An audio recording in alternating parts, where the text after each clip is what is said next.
ჩვენ საუკუნეზე მინდა ვისაუბრო და ჩვენი საუკუნისთვის საჭირო უნარებს. რა უნდა გააკეთო, ან რა უნდა შეწყვიტო რისიკეთება. მენტალურად ძლიერ ადამიანს როგორ გადააქვს უარი პირად თუ კარიერულ სარბიელზე. მენტალურად ძლიერი ადამიანები, მენტალურად არაძლიერი ადამიანებისგან ამ საუბრის კონტექსტში განსხვავდებიან ქცევით. საწყისი არის ყველაფრის მთელის ნახევარი. 1000 კილომეტრიანი გზა იწყება ერთი ნაბიჯით. მენტალურად ძლიერი ადამიანი დროის რომელ მომენტში ცხოვრობს? სწორი პასუხი პრინციპში ყველა მიცის, ასე ვთქვათ, ჩვენმა მსმენელმაც, რომ აქ და ახლა. რა შემთხვევაში მჭირდება მე საკუთარი თავის ხელახლა შექმნა? ცხოვრება მოუქნელობას ჯის. თქვენი საუბარიც მე რომ მომდი პერსპექტივაზე, თვალთა ხედვაზე, მინიშნულობის წოდამაზე და სიცოცხლეზე, ამითი იყოს სავსე და ამიტომ უნდა უყუროს მაყურებელმა. მოგესალმებით აზროვნების აკადემიის გადაცემაში სიმპოსიონი. დღეს ჩვენი გადაცემის სტუმარია ალექსანდრე ჯეჯელოვა და ვისაუბრებთ ასეთ საინტერესო თემაზე მენტალურად ძლიერი ადამიანები. ბატონო ალექსანდრე, პირველ ყოვლისა ძალიან დიდი მადლობა გადაცემაში მობრძანებისთვის. თავად მე ნანახი მაქვს თქვენი ცნობილი, ასე ვთქვათ, ჰიტი ვიდეო მენტალურად ძლიერ ადამიანებთან დაკავშირებით, რას არ აკეთებენ მენტალურად ძლიერი ადამიანები და აი ამ თემითვე მინდა დავიწყოთ მენტალურად ძლიერი ადამიანებით. და ასევე მაგალითები მენტალურად ძლიერ ადამიანებთან დაკავშირებით. კი ბატონო, მოკლედ პატარა შესავალს გავაკეთებ ესეც, რომ მე ვარ ტრენერი, ძირითადად ჩემი საქმიანობა არის ტრენერი, ქართული შესატყვის ტრენერის არის მწვრთნელი. მაგრამ არ დამკვიდრდა ეს მწვრთნელი, დამკვიდრდა ტრენერი, ხო?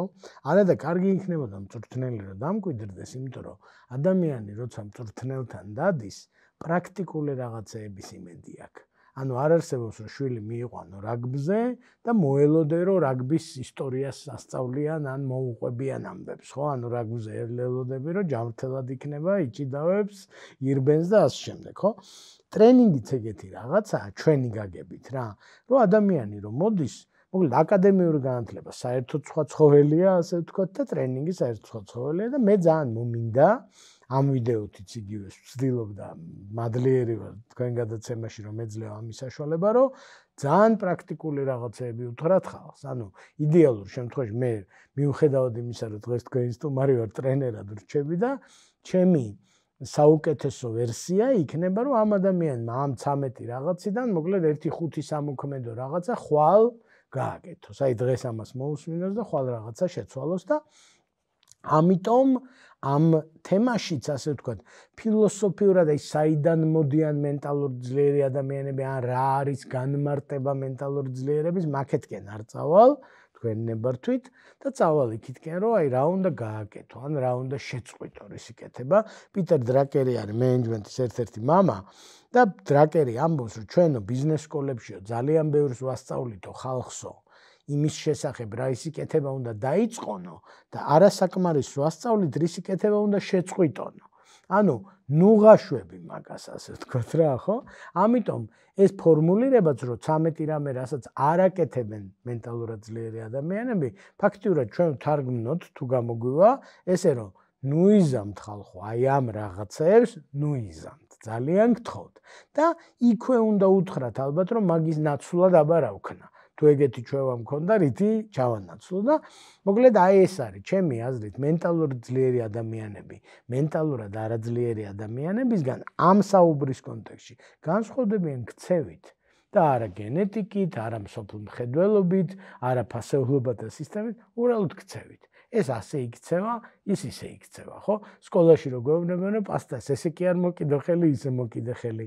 ან ასე დაწერე, მოყვანილობა ისე. დაახლოებით ეგეთი სტილის ის გამომივა, ასე ვთქვათ, ჩემი პროფილიდან გამომდინარე და ეს წიგნიც, რომელსაც ეყრდნობოდა ეს ვიდეო, ეს წიგნიც ესეთია, ძალიან საყოველთურო, ძალიან პრაქტიკული რჩევებით სავსე. დიახ, გმადლობთ. კი, ვაფასებ ძალიან ასეთ მიდგომას და მოდით აი რომ დავიწყოთ. აი პირველი პუნქტი, რაზეც მინდოდა გავჩერებულიყავი, ეს არის აი უარყოფა. ასეთი ციტატა მოვეკითხე, რომ როდესაც შენ გეუბნებიან არას, ეს იმას არ ნიშნავს, რომ შენ არ შეგიძლია ამის გაკეთება. არამედ ეს უბრალოდ ნიშნავს იმას, რომ შენ მათთან არ შეგიძლია ამის გაკეთება.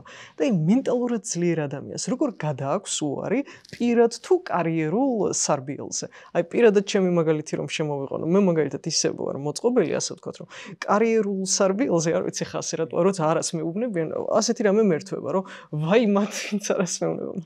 პირად სარბილზე, აი ტეხს ხოლმე ასე ვთქვათ და ძიმი, აი თქვენ მე მაქვს ჩემი ვერსია, რომ მე გაყიდვების მხრიდან წამოვდივარ, ასე ვთქვათ და ყველა არა არის ჯერ არა. ჯერ არა. არა არ არსებობს ცალკე, ჯერს გამოტოვებს ხოლმე ადამიანი და ამბობს არა. მაგალითად, მოხვალ ჩემ ტრეინინგზე. არა. ჯერ არა ესე იგი. ან პოდკასტში ჩაგვეწერები? ჯერ არა. გააკეთებ ინვესტიციას ჩვენ კომპანიაში? ჯერ არა. პაემანზე რომ დაგპატიჟო შეიძლება? ჯერ არა. ხო და ჯერ არა არ არის პრობლემა, ასე ვთქვათ. მთელი ცხოვრებაც ხო ეგეთია, რომ მეც რომ მეკითხე, მე ჩემი არაც ჯერ არა გამოდის. ანუ შეგიძლია მოითმენ სანდრო რომ რაღაცა ესა და ეს გააკ ესეთი. მე ვამბობ რომ არა, ანუ ჯერ არა, ხო?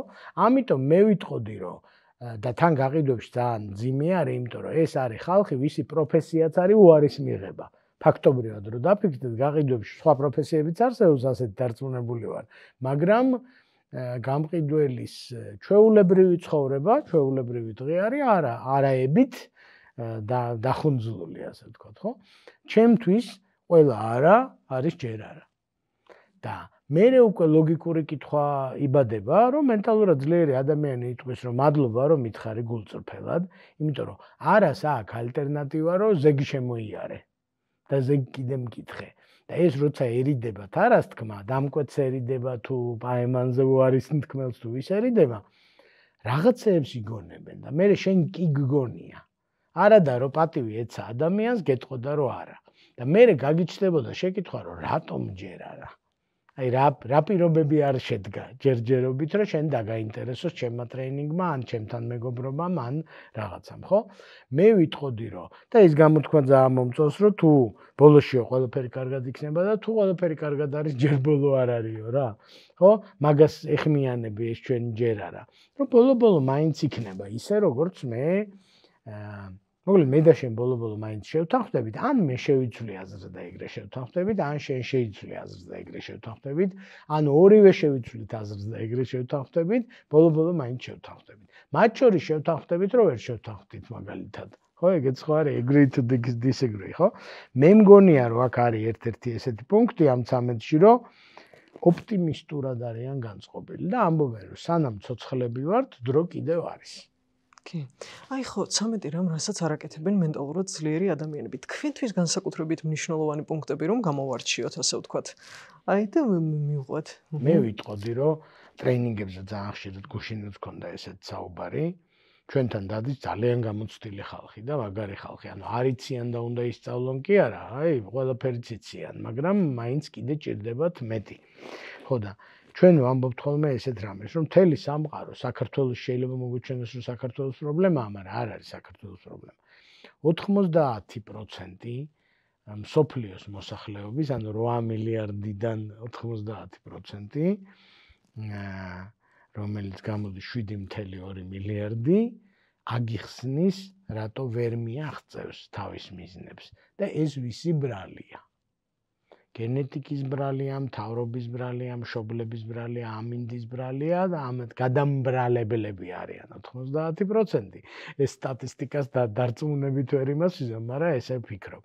და 10% გეტყვის, რომ ჯერ მე არა ვარ მზად, როგორც ჩანს, რომ ის მქონდეს სადოქტორო, ან მქონდეს ისა ან ცნობილი სპიკერი ვიყო, მოკლედ სამუშაო მაქვს რა, ჯერ არა. ხო? და იმათი არა, ჯერ არა არ არის. იმ 90%-ის არა და გეტყვი ვისი ბრალიც არის. აი დედა ჩემს რო უფრო დაეძალებინა ჩემთვის ბავშვობაში რაღაც ეკვაცია, რომ უფრო ჯანმრთელი ვიქნებოდი. ჩემი მეგობრები რო ასეთი ისინი არ იყვნენ უსაქმურები, მე მეტი დრო მექნებოდა. ჩემი ქვეყანა რომ იყოს უფრო ასეთი და უფრო ისეთი.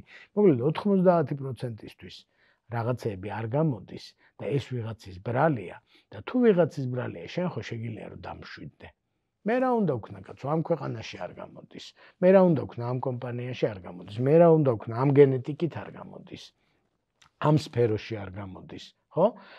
ძალიან ადვილია რომ გადააბრალო და დამშვიდდე და აი ამას არ აკეთებენ მენტალურად ძლიერი ადამიანები. ამბობენ რომ უნდა იყოს გზა. მე ჯერ ვერ ვხედავ გზას. გზა არსებობს, ნამდვილად მე ჯერ ვერ ვხედავ ამ გზას, ხო? ანუ არ ნებდებიან მაგ გაგებით, ოღონდ აი გიჟურად ერთ და იგივე კედელს შუბლით კი არ ასკდებიან. გზას ეძებენ, ამბობენ, რომ აქ კედელი ყოფილა, მე გასასვლელი მეგონა და შუბლი ვიტკინე ორჯერ, ეხლა უნდა ვიპოვო შემოსავლელი ისა. ეგეთი ისიც არის. სურათია რაღაცნაირი სამოტივაციო, რომ ეს შუბლი აქვს მინდებული კედელზე. კედელია უშველებელი კედელი და შუბლი აქვს მინდებული დადარდიანებულ ადამიანს რა. და ნუ ხვდებით, რომ მიადგა რაღაცა ბარიერს, ხო? მეცნიერულს თუ პიროვნულს. და მე არის გამოზუმული სურათი და ეს კედელი არის სულ 2 მეტრი სიგანის და აქეთ იქიდან შეიძლება რომ შემოუვარო. ყველა კედელი ჩვენ ცხოვრებაში ესეთია. რომ იმ წამს შუბლი როცა გაქვს მინდებული გეჩვენება რომ მთელი სამყარო კედელია და ცოტა რომ გამოიწიო ერთი სამი ნაბიჯით აღმოაჩენ რომ ეს თავდება ეგერ და იქიდან გამოუვლია აუვლი გვერდს და წახვალ რა. აი ამას არ აკეთებ მენტალურად არ ნებდებიან, მე არ გაჩერდეო ესე იგი საქართველოს ბანკის ის რო არის, არ ნებდებიან და გზას ეძებენ. ოღონდ ეძებენ თავის თავში. კი, აი ეს ძალიან საინტერესო იყო. იცით რა არის, ხანდახან ადამიანები ისე არიან, ხოლმე ჩემ თავზეც დავკვირვები ვარ და სხვათა შემთხვევაშიც ეს დამინახავს, რომ აი ეს მიზანი რისკინაც შეიძლება ისწრაფოდე, ან შენი თავის უკეთესი ვერსია თუ შენი ცხოვრების უკეთესი ვერსია ძალიან შორეულად გეჩვენება და ძალიან დიდად. და ეს ასე ვთქვათ ადამიანებს დრგუნავს ხოლმე. და რა ვიცი, მე პირადად ვფიქრობ, რომ ადამიანს ამ შემთხვევაში რა შეუძლია გააკეთოს. თავისი ეს მიზანი პატარ-პატარა კომპონენტებად დაანაწევროს და თანდათანობით განახორციელოს. აი დაგეგმარებასთან დაკავშირებითაც თუ შეიძლება რომ ვთქვათ, კი, აი გაუმჯობესება არის, მაგრამ ეს ყველაფერი ერთბაშად ვერ მოხდება. არამედ როგორ მოვახდინო სტრუქტურირება ჩემი მიზნების, ჩემი კარგი ცხოვრების იდეის. მოკლედ, ესე იგი, ერთი არის სტრუქტურირება, მაგრამ ანა შენი ნებართვით ცოტა სხვა მხარეს წავიყვან. მოკლედ, რაღაც ღონისძიებაზე ვიყავით და ამ საერთაშორისო აკადემიებში მონაწილეობ ვასწავლი და ლიდერობის აკადემია და სტუმრები მოდიან ხოლმე და მოვიდა ადამიანი, ეგვიპტელი არის ეს ადამიანი წარმოშობით, რომელსაც დალაშქრული აქვს მსოფლიოს 7-ვე ყველაზე მაღალი მწვერვალი რა. ოღონდ ალპინისტი არ ყოფილა და 35 წლის ასაკში აი უბრალოდ მოუქროლა მიდლაიფში და გადაწყვიტა რომ გამხდარიყო მთარსვლელი. რა ძნელია, იმიტომ რომ ფიზიკური მომზადება და თავის ამბავს ყვებოდა, ბევრ შარშია გახვეული, დაკარგული, გაყინული, ყველაფერი აქვს გადატანილი რა.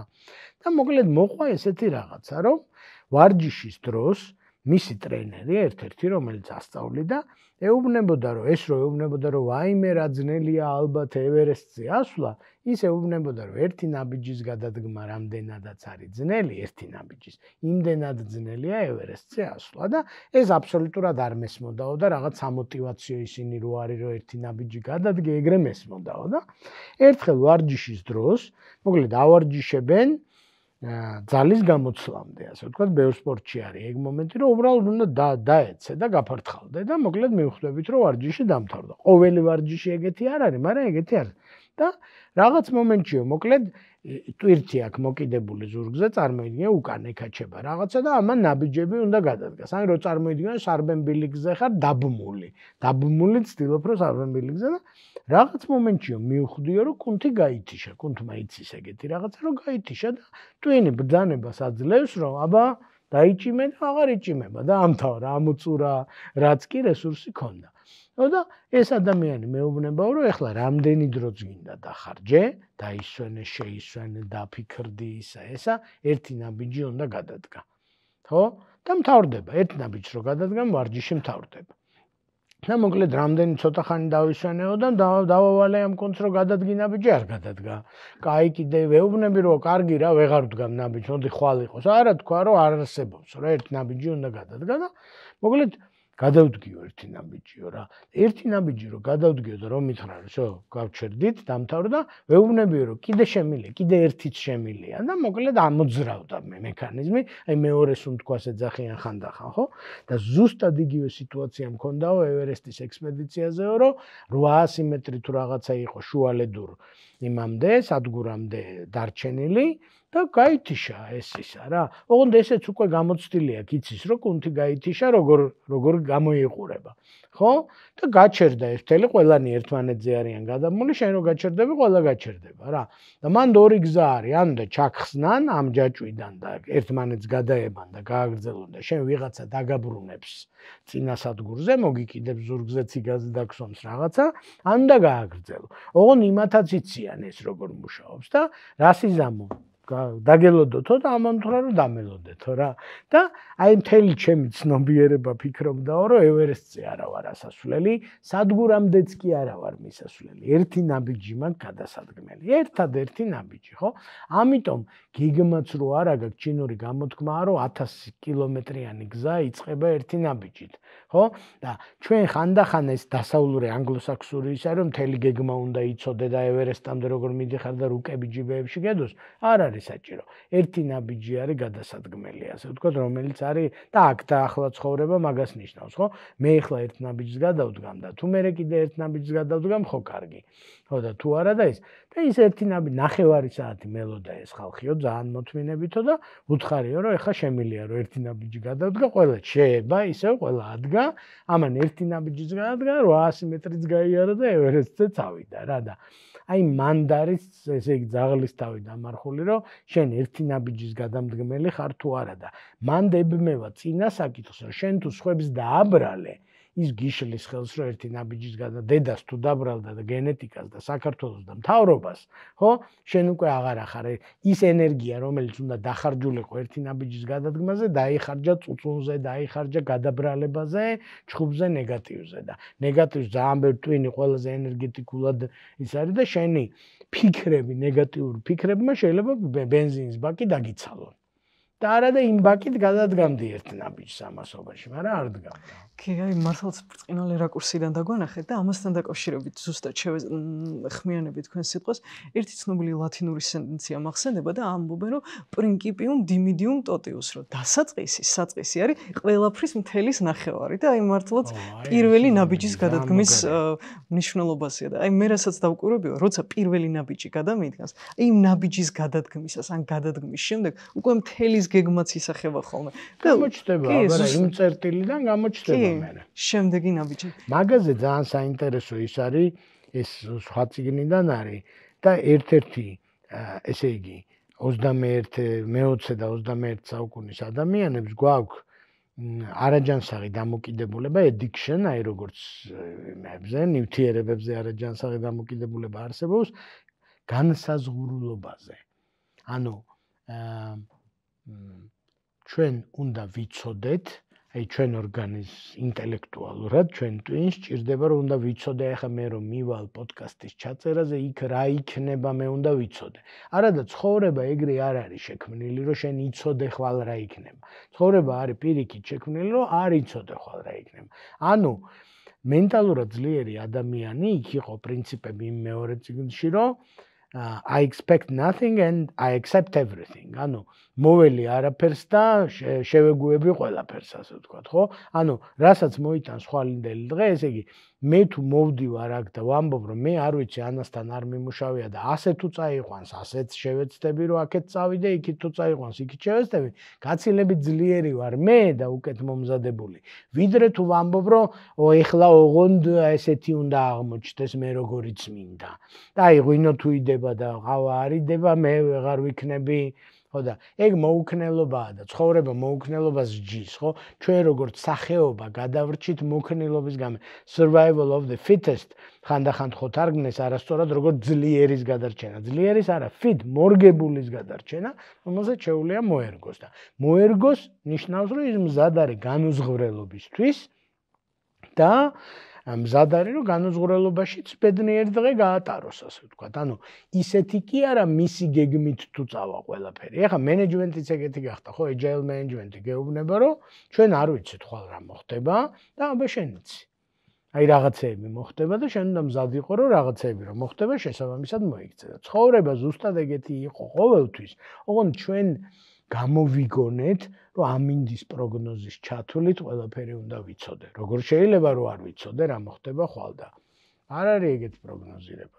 და მე ვარ თუ დარტში, ამ საქართველოში სულ კრიზისია, მე გავიხედავ და აღმოჩნდება, რომ ამერიკაშიც კრიზისია, საერთოდ რა ხდება და ვინ მოგიყვა შენ უკრიზისო ცხოვრება, ვინ დაგპირდა? აი ვიღაცა და მაჯლაჯუნები დაგპირდნენ, ესე იგი შენი რაღაცა არასწორი რწმენები. კი, ეს საინტერესო მიმართულებით განვავითარეთ. აი მანამდე თქვენ ახსენეთ მენტალურად ძლიერ ადამიანებთან კავშირში, აი აქ და ახლა ცხოვრება, აწმყოში ცხოვრება და მე ასეთი კითხვა მინდოდა დამესვა. აი მენტალურად ძლიერი ადამიანი დროის რომელ მომენტში ცხოვრობს და საერთოდ როგორ იცავს წონასწორობას დროის მომენტებს შორის, წარსულს, აწმყოსა და მომავალს შორის. აი ამ კუთხით რომ ესე იგი, სწორი პასუხი პრინციპში ყველა მიცის, ასე ვთქვათ, ჩვენმა მსმენელმაც, რომ აქ და ახლა. ოღონდ თითქოს არ გამოდის რა, თითქოს არ გამოდის. ესე იგი, ესეთი ანალოგია მომყავს რა, ბევრ ძალიან გამოცდილ ადამიანთან მიწევს ტრენინგის კონტექსტში, კონსალტინგის კონტექსტში ლაპარაკი, ეს ხალხი ხელმძღვანელები არიან, დამფუძნებლები თავის კომპანიების, ძალიან კარგი განათლება აქვს, კარგი პრაქტიკა, გამძლეებიც არიან, ძლიერებიც. ეხლა ვეუბნები ესეთ რამეს, შენ რო ყავდეს ჯარი და დღეს რო იყოს დიდგორის ბრძოლა. ესეთ რამეს თუ გააკეთებდი, რომ 1/3 ჯარი გაგეგზავნა შარშან, სადაც ვიბრძოლეთ იმ ველზე. 1/3 ჯარი გაგეგზავნა, სადაც ფიქრობ, რომ მომავალ წელს მოგვიწევს ბრძოლა და 1/3 ჯარით დახვედროდი დღევანდელ მტერს. ამას არ იზამს არავინ, არანაირი ლოგიკა არ არსებობს. ოღონდ ზუსტად ამას აკეთებს ყოველდღე ყველა ადამიანი ლამის. ესე იგი, ჰიპოთეტურ ანას ესე იგი 1/3 თავის ინტელექტუალური და ემოციური რესურსების გაგზავნილი ყავს შარშანდელ გულდაწყვეტასთან მოსაგვარებლად, იმ ბრძოლაში ყავს ჩატოვებული და ექსკურსიაზე არიან წასული ისინი და იქ არიან ტირიან, ესე იგი, იმიტომ რომ წარსულს ვერაფერს ვერ უზავ, ვერ შეცვლი, შეგიძლია დაიტირო, როგორც აი სასაფლაოზე. მოკლედ 1/3 შენი ინტელექტუალური და ემოციური რესურსის არის დამტირებლებად გაგზავნილი სადღაც. მეორე/3 გაგზავნილია შენი სადოქტოროს დაცვაზე, სადღაც მომავალში და 1/3 ახლა მე მიზის წინ და მელაპარაკება, ასე ვთქვათ და 1/3 ანას გაკეთებული პოდკასტი არის 1/3 იმისა, რასაც 100% ანა გააკეთებდა. 1/3 ანას გაზრდილი შვილი არის 1/3-ით კარგი ვიდრე 100% ანას გაზრდილი შვილი, ხო? ჩვენ არ გუგონია ეგრე, გუგონია რომ მე თუ აქ ვიქნები მთელი ჩემი ძალები, წარსულიან, მომავლიან, მაყრიონიან, ესე იგი, ყველაფრიანად აქ თუ ვიქნები, ისე ვიქნები აქ, რომ აი უკეთესად რო არ შეიძლებოდა, ხო? ეს არ ნიშნავს, რომ შეცდომას არ დაუშვებ, მაგრამ ის ერთი ნაბიჯი თუ არის გადასადგომი, იმ ერთ ნაბიჯს, როცა გაითიშა უკვე კუნთი, ან ინტელექტუალური კუნთი რო გაითიშა, მთელი რესურსი ჭირდება. 1/3-ით არ იდგმება, 1/3 ენერგიით, ერთი ნაბიჯიც არ იდგმება, როცა კრიტიკულია, ხო?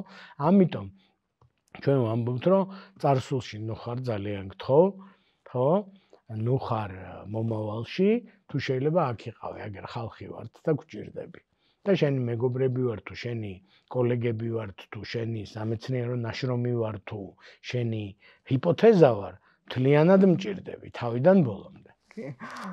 ესე იგი, საუკეთესო შედარებები იყო და მეტაფორები გამანეიტრალეთ და მთელი 100%-იანი ან აქ არის და აი ამასთან დაკავშირებით მე თვითონ მახსენდება იგივე დროსთან დაკავშირებით ჩემი ერთ-ერთი საყვარელი ფილმია მე თქვენი საუბრები მოსმენელი მაქვს და ვიცი რომ თქვენს გიყვართ ხოლმე ფილმების თუ წიგნების მოშველიება განსაკუთრებით და აი გაქცევა შოუშენკიდან იქ მთავარი გმირი არის ენდი დუფრეინი ხო და აი მე ხშირად ვაკვირდები ხოლმე მის მიმართებას ამ დროის მომენტებთან დაკავშირებით და ის ვფიქრობ რომ ეს არის ენდი არის რაღაც დროის დაუფლების ოსტატი ეს ადამიანი თავისი გარკვეული ნაწილი წარსულშიც ცხოვრობს თუმცა წარსული მას არ შთანთქავს.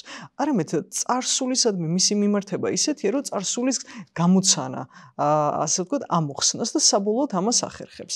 ამავდროულად ეს ადამიანი მომავლის პერსპექტივასაც და იმედსაც არ კარგავს დანარჩენი პატიმრებისგან განსხვავებით, ხო? რომელთათვისაც აი მომავალი თითქოს გამორიცხული იყო და არ არსებობდა. მაგრამ მომავალზე ფიქრი ეს არის მნიშვნელოვანი და თვითონ წიგნშიც და ფილმშიც წამყვანი მომენტი, რომ მომავალზე ფიქრი მას არ აგიჟებს, ასე ვთქვათ, არ წყვეტს აწმყოს და მას ფეხქვეშ არაცლის ნიადაგს და ადამიანს შეუძლია იცხოვროს აქ ახლა აწმყოში და თუნდაც ციხეშიც კი გარკვეული მომენტებით დატკბეს და გარკვეული მომენტისგან შექმნას აი რაღაცა კარგი, ღირებული და ცალსახად. აი მე მეორე მაგალითისკენ წავალ ჩვენი მსმენელისთვის უფრო ცოცხალი მაგალითისკენ, რომ ეხლა ჩვენ გვისმენს დედა, რომელიც ნახევარი მისი ემოციების არის წარსულში შვილთან მიმართებაში რეებით შეეშალა, როცა შვილი პატარა იყო და ეხლა იმკის გარკვეული გაგებით იმ შეცდომების შედეგს, ან მკაცრობდა, ან არ მკაცრობდა.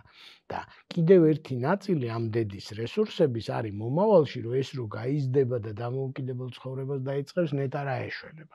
ალბათ ყველა დედაზე ვლაპარაკობთ ეხლა, რომ მოკლედ ყველა დედის 1/13 დღეს ზრდის შვილს დღეს, 1/13 დარდობს, რაც ვერ გააკეთა შარშანწინ და 1/13 დარდობს ეს რო გაიზრდება რა გამოვა, ხო? ამ მეთოდით სულ სანანებელი ექნებათ. იმიტომ რომ სულ 1/13 დედის გაზრდილ შვილთან იქნება საქმე რა.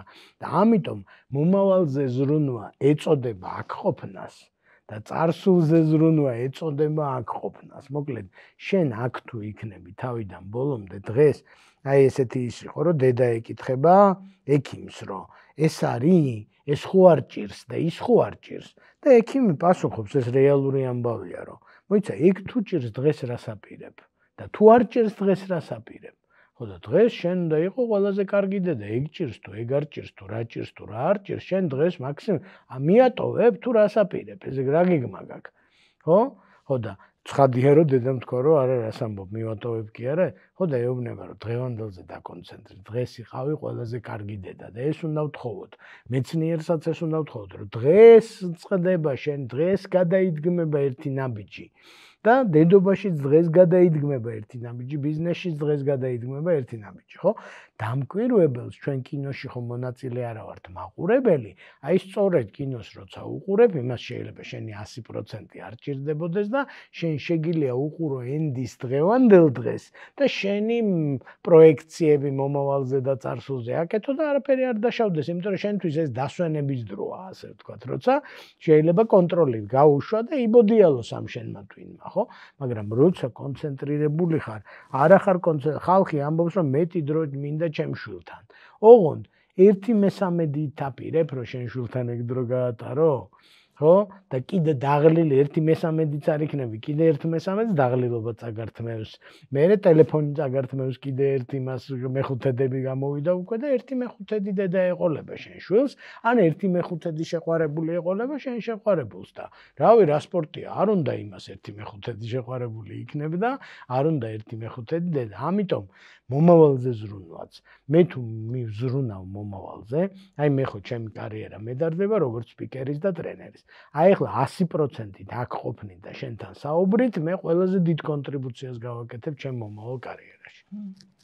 კი, ესე იგი, სავსებით ვიზიარებ. სხვანაირად არ გამოვა. კი. სავსებით ვიზიარებ თქვენ მიდგომას, აი მომენტის შერგებასთან დაკავშირებით და აი ბოლომდე დაგემოვნებასთან დაკავშირებით. თქვენთან გაჟღერდა და ასევე მენტალურად ძლიერ ადამიანებსაც ეს უკავშირდება სინანულის თემა. აი მე ასე მინდოდა დამესვა კითხვა, აი რა სარგებელია საერთოდ სინანულში? აი ჩემი მხრივ, ჩემი რაღაც პროფესიული პრიზმიდან გამომდინარე, ასეთ რამეს შევნიშნავდი, აი ბერძნულ ენაში სინანულის აღსანიშნავად არსებობს ასეთი სიტყვა მეტანოია.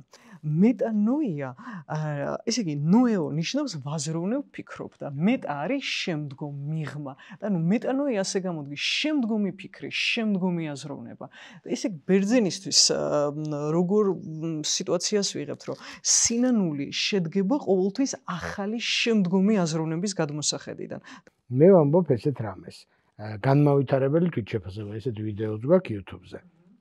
განმავითარებელი თვითშეფასება, ესე იგი და ამ ოთახშიც სალონური საუბრების დროს ბევრჯერ დასმულა შეკითხვა, არსებობს ესეთ დილემა.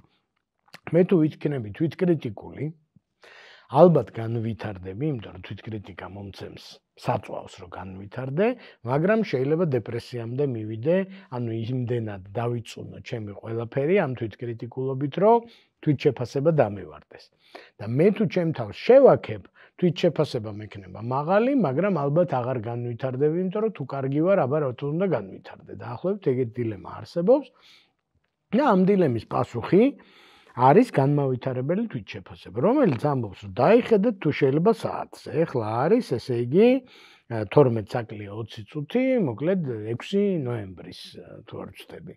და აქამდე ამ წამამდე მე რაც გავაკეთე, ყველაფერი კარგად მაქვს გაკეთებული. მთელი ცხოვრება დაბადებიდან პირველ ამოვისუნთქე, ესე იგი, სამშობიაროში.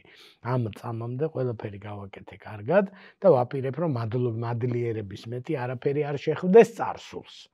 ანუ წარსულზე მაქვს ერთი ისა, მადლობა. რატომ ვუმადლი შეცდომებს, რატომ ვუმადლი ცუდსაქციელებს, ხო? იმიტომ რომ აქამდე მომიყვანა.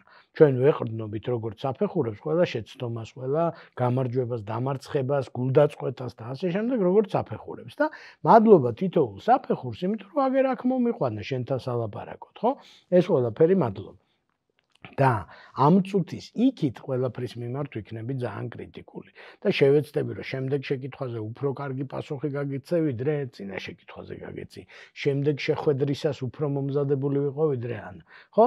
ანუ ჩვენ შეგვიძლია რომ მოვტრიალდები წინ მომავლისკენ და ვხდები ძალიან კრიტიკული მკაცრი მასწავლებელი, სახაზავიანი და ბეჭედს რო აკაკუნებს მაგიდაზე, მოვტრიალდები წარსულისკენ და საყვარელი დედა ვხდები, რომელიც ეფერება და ესიყვარულება ადამიანს, ხო? და მაშინ შეიძლება გამოვიდეს რომ შენ მოახერხო ერთი მხრივ რომ მომავლის გაკვეთილებში ინვესტიცია გააკეთო შენ დროის და ენერგიის, ანუ გაუმჯობესებაში და მეორე მხრივ მოახერხო რომ ეს არ გადაეჟონოს წარსულზე გლოვაში, ანუ სინანული, ხო? სინანული აი ახსარების გაგებით სინანული არის რას ვიზამხვალ და რას გავაკეთებ იმას ეხება ზუსტად როგორც ჩვენ თქვი რა მომავალს ეხება და სინანული თვითონ სიტყვა სინანული აი როგორც მენანება რომ ისა ძირითადად მაინც წარსულთან მიმართებაშია და ეს კავშირი იკარგება ასე ვთქვა წარსულისა და მომავლის კავშირი და ამიტომ მე ადამიანებს ვცდილობ რომ გადავდო ასე ვთქვათ ეს მიდგომა და უთხრა რომ ძალიან კარგად ყველაფერი ძალიან კარგად აი შენ ვიცი რომ ყველაფერი კარგად გააკეთე თორე აქ არ იჯდებოდი ხო აი შეცდომა რომ დაუშვი რომელიღაც კლასში მოკლედ იმიტოზი ხარ ახლა აქ და კიდე კარგი რომ ის შეცდომა დაუშვი თორე აქ არ იჯდებოდი იმიტომ რომ იმ შეცდომის გაკვეთილს არის სწავლიდი ან სხვა გზას დაადგებოდი და ასე შემდეგ ხო მე პირველი პროფესია ჩემი იყო IT მიმართულებით გამოყენებით მათემატიკა დავამთავრე და ვისწავლე და ვიმუშავე დიდხანს და ძალიან ვუმადლი ოღონდ სულ მეფიქრებოდა ამ პერიოდში რომ ნეტა რა მომენტში გამომადგება ანუ მე მჯერა რომ ეს ყველაფერი რაღაცა connecting dots Steve Jobs-ი რომ ყვება რომ ყველაფერი ხო და ახლა AI-ის დრო რომ მოვიდა ტრეინინგში და სწავლებაში და ტექნოლოგიების რაღაცნაირად მოიყარა თავი რომ აი თურმე სათხოვილა საჭირო რომ მე ახლა რომ ვიყო სუფთა ფსიქოლოგი და ტრენერი როგორც ბევრი ტრენერი ტექნოლოგიას ფეხს ვეღარ აუწყობდი ვერ მივხვდებოდი AI როგორ მუშაობს პირობითად ანუ უფრო გამიჭირდებოდა ხო თან რა ასაკში მომისრო 50 წლისას მომისწრო AI-იმ და გავდინოზავრდებოდი. ეხლა იმიტომ რომ IT-შნიკი ვიყავი 20 წელი, მაქვს შანსი რომ კიდევ ერთი 10 წელი არ გავდინოზავრდე და არ გადავშენდე, ხო? ამიტომ შეგიძლია შენ ასე ვთქვათ რომ რაღაცნაირად ეს წარსულის მადლიერება შეინარჩუნო, მაშინაც კი თუ ვერ ხვდები იმ საფეხურმა რა გარგო. რატო იყო კარგი რომ მოიწამლე მე-11 კლასში შეიძლება ვერ ხვდებოდე, მაგრამ გქონდეს რწმენა, რომ საჭირო იყო ეტყობა. და ენდობოდე, ასე ვთქვათ, შენ თავს და განგებას და სამყაროს. კი, გონდოთ. აი ხომ მინდა რაღაცნაირად ჩავთვალ, ასე ვთქვათ, ჩემი შეფასებასავით თუ ხედვასავით დავაფიქსიროთ თვითონ ჩვენ საუბართან დაკავშირებით, აი როგორი არის მიმართულება. მე პირადად ძალიან მომწონს, იმიტომ რომ მე ასეთი მიდრეკილება თუ ტენდენცია მაქვს თეორიაში შეყვინთვის და თქვენი დინამიური პრაგმატიზმით უცებ ამოყავართ ხოლმე და ძალიან მადლობელი ვარ გადარჩენისთვის. კაი ხარ. თუმცა მე ძალიან მიყვარს ესეც უნდა ვთქვა, რომ მე ეგმაკლია ჩემ ყოველდღიურ საქმეში და შეყვინთვა მიყვარს საშუალება არის.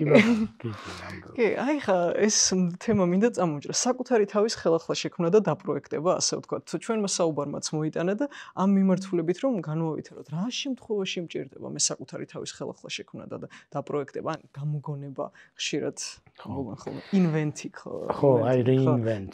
ის არის reinvention ძალიან პოპულარულია, ასე ვთქვათ, ხელახლა გამოგონება და მოკლედ არის ესეთი სლაიდი ერთხელ ნახე, რომ არის ადამიანი, რომელიც წინ მიდის და ამ ადამიანს აქვს მობმული ორი რეზინის კამარი.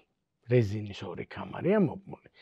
ერთი კამარი დაბმულია შენ წარსულზე. იქ არის მყარად რაღაც ბეტონის სვეტია, აწერია შენი წარსული. და იმაზე არის მიმაგრებული და გასაგებია რომ შენ და ეს ბეტონის სვეტი ერთ რეზინის კამარში ხარ და რაც უფრო დაშორდები ამ რეზინის ბეტონის სვეტს, მით უფრო დაიჭიმება ეს რეზინის კამარი და უკან გეკაჩება. ანუ წარსული უკან გეკაჩება, ხო? მეორე რეზინის სვე იმით მიბმული ხარ შენ მიზნებზე და ეს მიზნები წინ მიიწევს და იმ მიზანს თუ არ გაყევი, ხო, ჩამორჩები და გაწყდება ეს თქვენი კავშირი და დაიკარგება, ხო? ხო და თავარი რაც უშლის ადამიანს, ასე ვთქვათ, თავის მიზნებს რომ გაყვეს, არის მისი სურვილი რომ წარსულს არ მოწყდეს, ხო? ჩვენ აი Hero's Journey რო არის კემბელის, ხო? იქ არის ეგ ამბავი, ესე იგი ძალიან ხატოვნად რომ ის უნდა მოკვდეს ერთი ანა, რომელიც არ იყო დოქტორი, თუ არ მოკვდა, ვერ დაიბადება დოქტორი ანა. და თუ არ მოკვდა ანა, რომელიც ასეთი იყო, ვერ დაიბადება ისეთი და ასე შემდეგ, ხო? და ეს Hero's Journey არის ეს მუდმივი მოგზაურობა, როცა წინა უნდა გაიჭრას აუცილებლად ის კამარი უნდა გაიჭრას, ხო? და ფრაზა, რომელსაც ჩვენ ტრეინინგებში ვიყენებთ ყოველდღიურად არის what got you here won't get you there. ანუ რამაც აქამდე მოგიყვანა, ვეღარ წაგიყვანს შორს. ეხლა ხან შევხვდით ძალიან კარგი კომპანიის ხელმძღვანელებს, ბევრს, ძალიან კარგ ადგილას და ვეუბნები რომ გილოცავ რომ ამ თანამდებობაზე ხარ, ხო? ეს ადამიანი ძალიან კარგი კარიერა გამოიარა და აბა მითხარი თუ შეიძლება რამ გამოიწვია, რომელმა შენმა თვისებებმა მოგიყვანა აქამდე. და ადამიანი ფიქრობს და ამბობს რომ შრომის მოყვარეობამ, ცნობის მოყვარეობამ რაღაცები ჩამოთვალა და ამბობს შენც რო გკითხო რაღაცებს მეტყვი რომ ამან. და მე ვეუბნები რომ ეხლა რა ვქნათ, იცი? Take your time, დრო დახარჯე, მაგათ ჩაეხუტე, მადლობა გადაუხადე რომ აქამდე მოგიყვანეს და გადაემშვიდობე. იმიტომ რომ ეგენი ვეღარ წაგიყვანენ შორს. ანუ შენი მიზნებისკენ გზაზე სხვა მეგობრები დაგჭირდება, ახალი უნარები, ახალი თვისებები, იმიტომ რომ იმ დონეზე, სადაც შენ დღეს უკვე ხარ, მარტო შრომის მოყვარეობა ვეღარ გახდება განმასხვავებელი. როცა შენ კლასში სწავლობდი, სადაც გერმანული არავინ არ იცოდა და შენ იცოდი, მაგან წაქცია წინ. მაგრამ ეხლა გერმანიაში რო ისწავლე, ყველამ გერმანული იცის და ალბათ შენზე უკეთ ზოგმა, ხო? გერმანულით ვეღარ გაძურები. იქ სხვა რამით უნდა გაძურე. ხო, მერე სადღაც დოქტორი რო ყველა რო დოქტორი იქნება იმ გარემოში, სადაც შენ ასწავლი, დოქტორობით ვეღარ გაძურები. ესე იგი რაღაცა პოსტდოქტორული ის დაგჭირდება და ასე შემდეგ. ანუ ჩვენ ვამბობთ რომ რაღაცნაირად ჩვენ გვინდა რომ ამ სკამიდან არა ოდგე ისე დავჯდე იმ სკამზე. ხო და ეს არის შეუძლებელი. ამ სკამიდან უნდა ადგე, ხო? ეხლა ამ სკამზე შენ ყავს ხალხი, ყავს მეგობრები, ხო? აი კემბელის Hero's Journey-ში ძალიან კარგად არის აღწერილი, რომ გაკავებს ეს ხალხი ადამიანები არიან ის რეზინის კამარი, რომელიც შენ უკან გეკაჩება და რატო გეკაჩებიან, იცი რომ ეშინიათ რომ შენ რო ტრანსფორმირდები და გერმანიაში რო წახვალ და ჩამოხვალ, ჩვენ აღარ გეყვარებით. ეს არის ფუნდამენტური შიში, რომ დღეს გიყვარვართ, ჩვენ ხუმრობებზე გეცინება, ჩვენთან ერთად გინდა წამოსვლა სადღაც და მე იმ დოქტორ ანას, გერმანელ დოქტორ ანას აღარ გაეცინება ჩვენ ხუმრობებზე, აღარ მოუნდება ჩვენთან მეგობრობა და ეს ხო ძალიან ბუნებრივი, ძალიან საყვარელი შიშია, ასე ვთქვათ, რომ სიყვარულით დაბადებული შიშია, ხო? და ამიტომ ვამბობთ, რომ მიუბრუნდი ამ ხალხს და უთხარი, რომ მე თქვენ რის გამოც მიყვარხართ, ესე იგი იმის გამო ისევ მეყვარებით მაგალითად, ან თავიდან შეგიყვარებ და ან თუ აღარ იქნება შესაყვარებელი და რა ვიცი, რაღაცა იქნება, ხო? ადამიანები ერთ-ერთი პრობლემა, რომელიც აქვს განვითარებას, არის რომ ხანდახან გული დაგწყდება, შეხვდები ადამიანს, რომელთანაც ძალიან კარგად საუბრობდი 5 წლის წინ და საინტერესო იყო და ვეღარ გამოდის საუბარი რაღაცნაირად, აცდით ერთმანეთს. იმის ინტერესები წავიდა აღმოსავლეთით, შენი წავიდა დასავლეთით, იმის წავიდა აქეთ, შენი წავიდა იქით და რავი, გეყვარება და გულში ადგილი ექნება ამ ადამიანს, მაგრამ ვეღარ იქნება ისეთი კავშირი, როგორც იყო და ჩვენ თუ არ ჩავეხსენით წარსულს, ხო, აინშტაინსაა ნათქვამი, რომ ყველაზე მეტად მაკვირვებენ ადამიანები, ვინც აკეთებს იმას, რასაც გუშინ აკეთებდა და განსხვავებულ შედეგს ელოდება. იმიტომ რომ გუშინ რასაც აკეთებდი, იმავე შედეგს მოგცემს, რაც გუშინ მოგცა, ხო? და მეორე ფრაზა არის უფრო საყვალპურო, რომ თუ გინდა რომ გქონდეს რაღაცა, რაც არ გქონია, გნებავს მატერიალურად გაიგე, გნებავს სადოქტოროთი, გნებავს სოციალური აღიარებით, მოგიწევს ისეთი რამის გაკეთება, რაც არასოდეს გაგიკეთებია. შენ თუ გინდა გქონდეს რაღაცა, რაც არასოდეს გქონია, მოგიწევს ისეთი რამეების კეთება, რაც არასოდეს გაგიკეთებია და თითოეულ ჩვენგანში სადღაც ბუდობს იმედი, რომ მე ისევ იმას გავაკეთებ, რასაც გუშინ გავაკეთე და შემდეგ საფეხურზე გადავალ და ვერსადაც ვერ გადახვალ. ის უნდა დაემშვიდობო იმას, ის წინა ეტაპი უნდა დასრულდეს იმისთვის, რომ ახალი ეტაპი დაიწყოს. აი შეიძლება მაყურებელს კითხვა გაუჩნდეს, რომ მე სად ვიპოვო мотиваცია ამ ყველაფრის განსახორციელებლად, აი ჩემ ყოველდღიურ ცხოვრებაში. ერთი ნაშრომი მახსენდება სხვათა შორის, აი ბესტსელერი არის და სახელად ქვია, რომ მთა ხარ შენ და ტრანსფორმაცია თვით საბოტაჟიდან თვით ოსტატობამდე, ან თვით დაუფლებამდე და აი ეს როგორ უნდა მოხდეს, ხო? როგორ უნდა გადავინაცვლო თვით საბოტაჟიდან თვით დაოსტატებამდე, ეს self mastery ესე. ესე იგი ორი ნაწილი მინდა რომ უპასუხო, ასე ვთქვათ. ჯერ ერთ-ერთი დაავადება ჩვენი საუკუნის არის, რომ мотиваცია არის overrated. რა მოკლედ ადამიანები გუშინ შევხვდი ერთ-ერთი კარგი სკოლის უფროს კლასელებს და ამ ხალხს გონია, რომ წარმატებული პროფესიული ცხოვრება ეწოდება 365 დღიდან 365 დღე мотиваციის წვაში ყოფნას.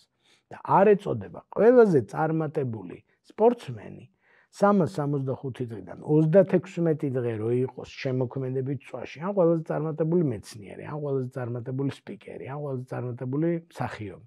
36 დღე, ანუ დღეების 10% რო იყო ნამდვილ შემოქმედებით წვაში, ეს ითვლება ზღაპრულ კარიერად და ბედნიერ ცხოვრებად. და დანარჩენი 335 დღე თუ 334 დღე რა არის? არის დისციპლინა. არა ხარ შემოქმედებით წვაში და უნდა გააკეთო რაც არის გასაკეთებელი. დილას კბილები უნდა გაიხეხო. მერე უნდა დაჯდე და ნაშრომს გადახედო. მერე ლიტერატურის რივიუ უნდა გააკეთო. მერე ლექცია ჩაატარო. ხო და ეს excitement და мотиваცია რომ შენ ღრუბელზე ამხედრებული მიაგელვებ მეცნიერებას წინ, ეს არის ილუზია. ასე ვთქვათ. ეგრე იგრძნობ თავს წელიწადში 10 დღე თუ ყველაზე წარმატებული თუ იქნები მსოფლიოში და თუ ყველაზე წარმატებული არ იქნები მსოფლიოში წელიწადში 5 დღე იგრძნობ ეგრე თავს და 10% და 5% უბრალოდ, ხო? ამიტომ პასუხი არის, რომ თუ წარმოვიდგენ ტორტს, არაჩვეულ ბეზეიანი ტორტი მიყვარს მე, ბეზეები რო ეგზემოდან. ტორტი არის დისციპლინა და ბეზე არის мотиваცია. ბეზე არის мотиваცია, რომელიც ალამაზებს ამას და ზემოდან რაღაცა რაღაც დეკორაცია, მაკიაჟია ფაქტიურად мотиваცია. დისციპლინა არის ბისკვიტი, დისციპლინა არის რაც ანაყრებს. ხო? ამიტომ რო ვილაპარაკოთ მიზნებზე, ეს ადამიანები დგებიან დილით და ამბობენ, რომ დღეს რა უნდა გავაკეთო მე. და იქ პატარა დილის ლოცვაში თუ მედიტაციაში აქ რო რა ვიცი თუ ისიც მოვა დღეს მუზა და თავზე ხელს გადამისვამს და აღბრთოვანდები რაღაც მომენტში მაგასაც მადლიერი ვიქნები, მაგრამ თუ არ მოვა მე ვიცი დღეს რა მაქვს აკეთებელი, აგერ კალენდარში წერია, ხო? ეხლა ახალგაზრდებისკენ რო გადავიდეთ, თუ ადამიანს შენ დაარწმუნებ რომ 365-ვე დღე უნდა იყოს აღბრთოვანებაში, ის რო დაიწყებს შენთან მუშაობას 10 დღეში წავა. იმიტომ რომ იტყვის რომ არა ეთყობა ისეთ ადგილას მოვედი რომ უკვე 10 დღე გავიდა და არა ვარ აღბრთოვანებაში, ხო? და ეგ ილუზიაა, ასე ვთქვათ, ანუ არაფრით არ შეიძლება. ესე იგი, შეკითხვაზე მენტალურად ძლიერი ადამიანები როგორ ახერხებენ რომ მიზნებს მიაღწიონ, პასუხი არის 90% დისციპლინით და აი დისციპლინით რომ მიყვები, ცურავ, დღესაც ცურავ, ხვალად ცურავ, ზეგად ცურავ, ისა რაღაც დღეს ისე გაცურავ, რომ იტყვი რომ უი დღეს რაღაც შეიცვალა, ასე ვთქვათ და რაღაცა ეთყობა ჩემში რაღაც დაიბა, დღეს ეთყობა ის დღეა, წელიწადში 10 როცა არის თუ 36, როდესაც მე თვისობრივად წინ მივდივარ. კიდევ ერთი ისიც უნდა ვთქვათ, რაც უფრო მაგარი ხარ, მით უფრო ძნელი არის გარღვევა, ხო? ანუ შენ თუ გუშინ დაიწყე ცურვის სწავლა, შეიძლება პირველ თვეში 3-ჯერ გქონდეს გარღვევა და თუ დაიწყე მეოთხე ოლიმპიადაზეთვის ემზადები, შეიძლება 4 წელიწადში ერთხელაც არ გქონდეს გარღვევა, ხო? მაგიტომ აი სიახლეები და რაღაცები მაგისთვის არის მნიშვნელოვანი. ანუ მე ვიტყოდი, რომ როგორ ახერხებს ეს ხალხი რომ შეინარჩუნოს ენერგია, პასუხი არის რომ ენერგია ეს 90% არის მოდის დისციპლინიდან და 10% მოდის мотивაციიდან. ეს რაც შეეხება мотивაციის დისციპლინის იმას. და მეორე, ადამიანი არის სოციალური ცხოველი და აი წინაკაცი უკანასი ხიდიაო, ნათქვამია, ხო? ოღონდ ეს როგორი ხიდია, იცით ესკალატორი, ხო, იცით როგორც მუშაობს, რომ ის საფეხური გაგისწრებს და წინ დაგვხდება ისე, ხო? ნებისმიერი ადამიანის წრე პროფესიული იქნება თუ პირადი, ზუსტად არის შენი საფეხურები. ოღონდ შენც ხარ მათი საფეხურები. ერთ დღეს მოვა შენი კოლეგა ნათია და იტყვის, რომ მე მგონი უნდა დავანებო ამ მეცნიერებას, თავი არაფერი არ გამომდის და რა უბედურება ამ ბნელი დღე აქვს, მოიღრუბლა და შენ ეგრევე საფეხურად დადგები და იტყვი, რომ ნათია, მოდი მე დამეყრდენი და მე ჩემ мотивაციას გადმოგისხამ. ან ჩემ დისციპლინას გადმოგისხამ, რომ დღევანდელი დღე გაგატარო და ხვალდილას რომ გაიღვიძებ ისევ გამონათდება და ისევ ისა, ხო? ოღონდ მეც მექნება იქ დღე, როცა მოვალ და ყველაფრის მიტოვებას დავაპირებ და შენ უნდა დამეყნო. ანუ ერთი არის, რომ შენ შიგნით ეს мотивაცია და დისციპლინა მონაცვლეობენ. 9 დღე დისციპლინამ უნდა მიგიყვანოს და მე-10 დღე мотивაციამ, ხო? და მეორე, რომ ჩვენ მარტო არა ვართ სოციუმში და ეს survival of the fittest მაგასაც ნიშნავს, რომ ჩამჯდარი თუ ხარ სოციუმში, კარგი გუნდი თუ ყავს, სამეცნიერო გუნდია თუ ხელმძღვანელია თუ თანადოქტორანტები არიან თუ სტუდენტები, ესენი ერთმანეთს მაგას უკეთებენ, რომ მე ხანდახან დაღლილი მივარ ლექციაზე, ჩემი დღე არ არის, ცუდი რამე მოხდა და ჩემი სტუდენტები თვალებს ჩამხედავენ, დაინახავენ, რომ ეს ის შემთხვევაა და ოქროს ტახტს შეკრავენ და ამიტაცებენ, ასე ვთქვათ, ისევ რაღაცა მაღალ დონეზე.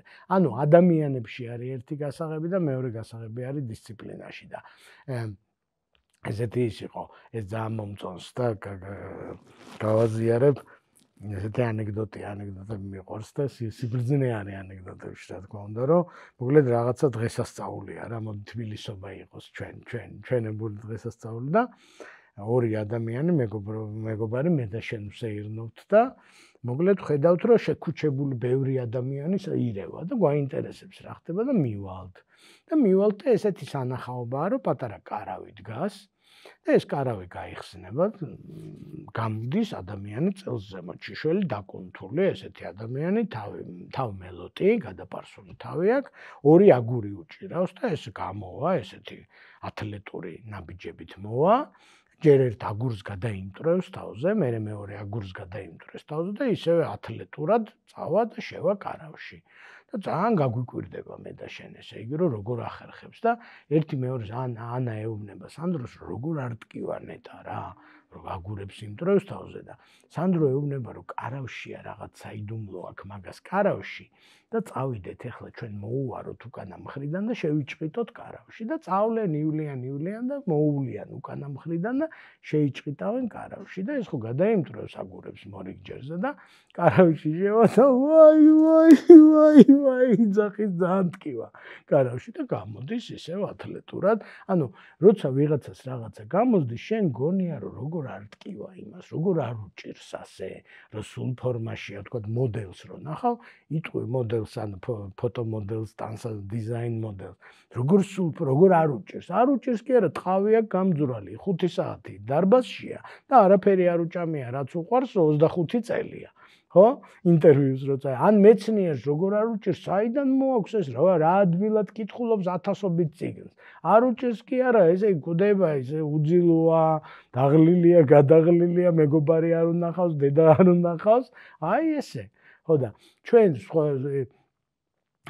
სხვისი ცხოვრება, ასე ვთქვათ, ადვილად ჩანს და ამიტომ შენ გეჩვენება, რომ ოხ რა კარგია, აი კვარაცხელია, რო ხარ გამოხვალ, ესე იგი 10 დღეში ერთხელ გოლებს გაიტან და წახვალ მერე და დაისვენებ 10 დღე. ხო, აბა ზუსტად ესე იგი 10 დღე ისვენებს ალბათ და ალბათ ნერვები არ აწყდება და რეებს უწერენ სოციალურ მედიაში, წარმოიდგინეთ და რაღაც რო ვერ გაიტანს გოლს რა ხდება და ასე შემდეგ. ხო, ამიტომ ადვილი არავისთვის არ არის. თუ გეჩვენება რომ ადვილია, ესე იგი შორს დგახარ და მოჩვენებითია, ხო? ახლოს რომ მიხვალ ნებისმიერ ადამიანს და ვაი არის. ოღონდ ვაის მიუხედავად, ხან დისციპლინით, ხან მეგობრებით, ხან ნათელი მიზნით, ხან мотивაციით ეს ადამიანი ერთ ნაბიჯს კიდევ გადადგამს. ერთ ნაბიჯს თუ გადადგამს, კიდევ ერთ ნაბიჯსაც გადადგამს და მერე ევერესტზე წავა. ზუსტად.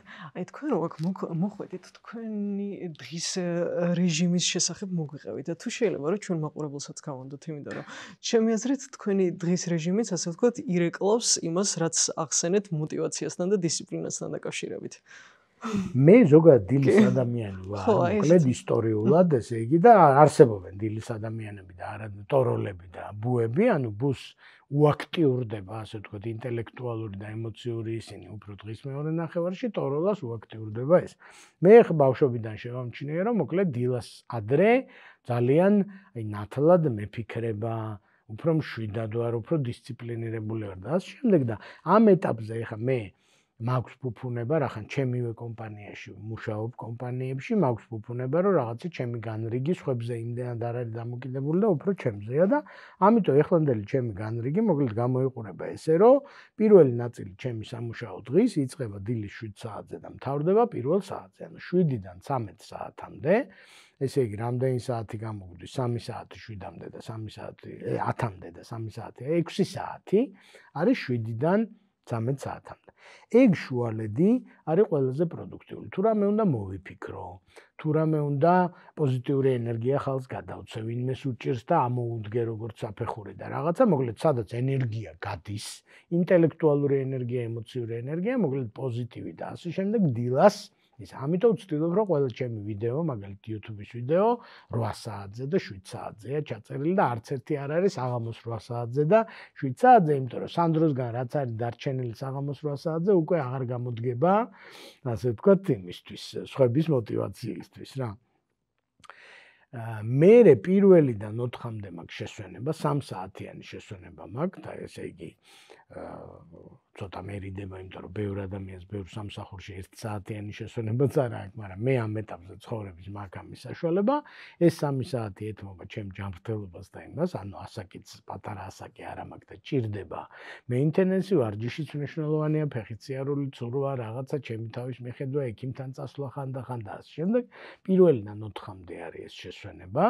ესპანურ სიესტას შეიძლება ოღონდ არ მძინავს, მღვიძავს, მაგრამ ჩემ თავზე ვზრუნავ, შეიძლება ესე ვთქვა და 4-დან საღამოს 10-მდე, ანუ კიდევ 6 საათი, ესე იგი მეორე 6 საათი უკვე არის მეორე ნაწილი, ასე ვთქვათ, ჩემი სამუშაო დღის.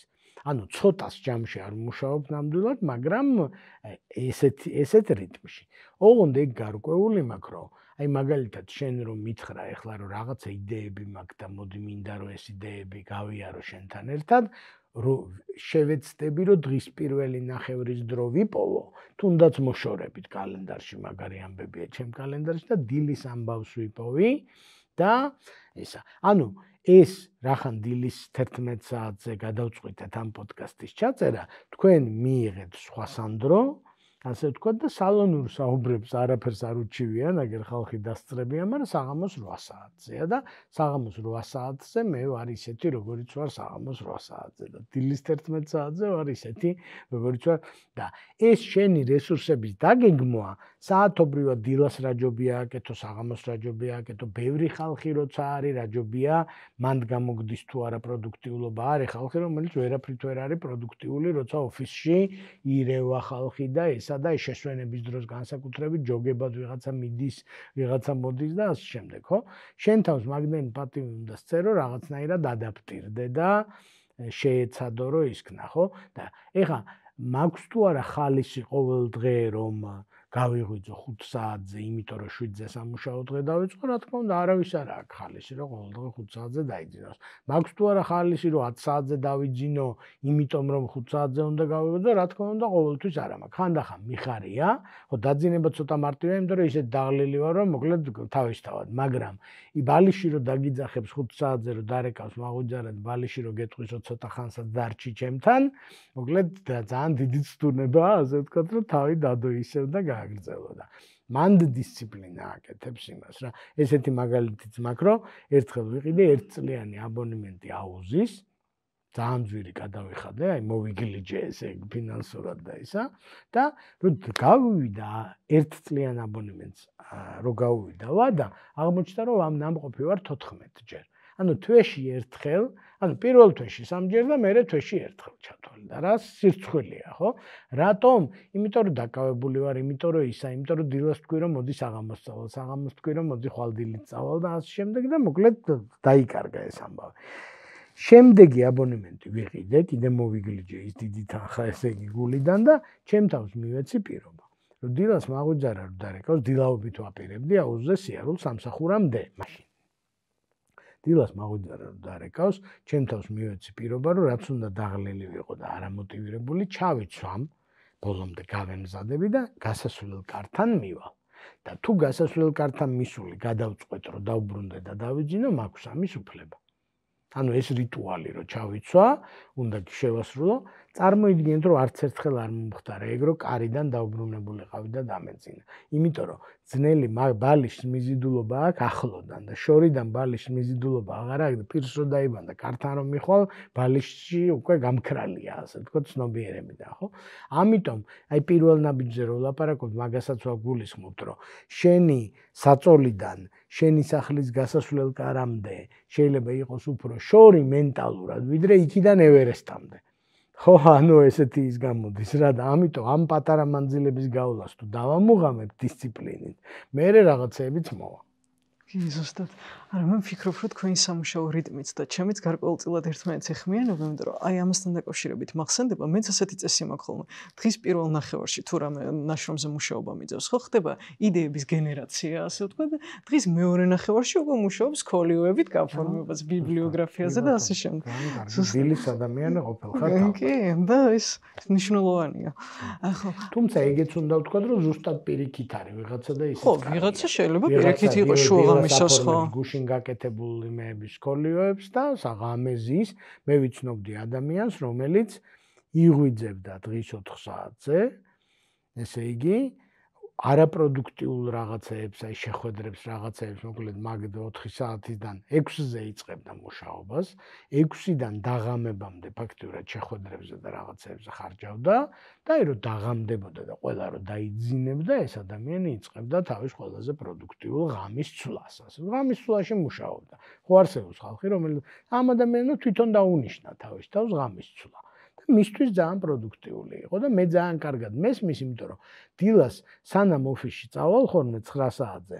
ესე იგი 7-დან 9-მდე 2 საათია და დილის 2 საათი მუშაობა იმდენად პროდუქტიულია, რომ 9-ზე ოფისში მისული, რავი, ხანდახან რაღაცებს ვაკეთებ, რომელიც აი სარეზერვო სიაში იყო, იმიტომ რომ მოვითავე უკვე რაც სავალდებულო გასაკეთებელი მქონდა, ხო? როცა პროდუქტიული ხარ, მაგაზე აი flow master-ი იმითო ქვია ჩვენ კომპანიას, რომ flow-ს საპატრიცემულოდ ქვია და flow არის ისეთი მდგომარეობა, სადაც ზომავენ პროდუქტიულობა შეიძლება იყო 10-ჯერ უფრო პროდუქტიული, ვიდრე გაფანტული მუშაობისას. ანუ კონცენტრირებული მუშაობისას flow-ში ადამიანის პროდუქტიულობა 2-ჯერ კი არ იმატებს და 50%-ით კი არ იმატებს, იმატებს 500%-ით. ხო და ეგ უკვე საერთოდ სხვა ის არის. მაშინ ბევრი მუშაობა ხო არის გამოთქვა, რომ work smarter not harder, ხო? Harder ნიშნავს, რომ არ გამოგდის და არ ეშვები და შუბლს ურტყა მიმკედელს და smarter ნიშნავს, რომ ისეთ დროს აღმოვაჩენ, ან ისეთ მიდგომას, ან ისეთ ინსტრუმენტებს, რომ ნაკლებ დროში მეც გავაკეთებ და მე წავალ და სხვა რამეს გავაკეთებ.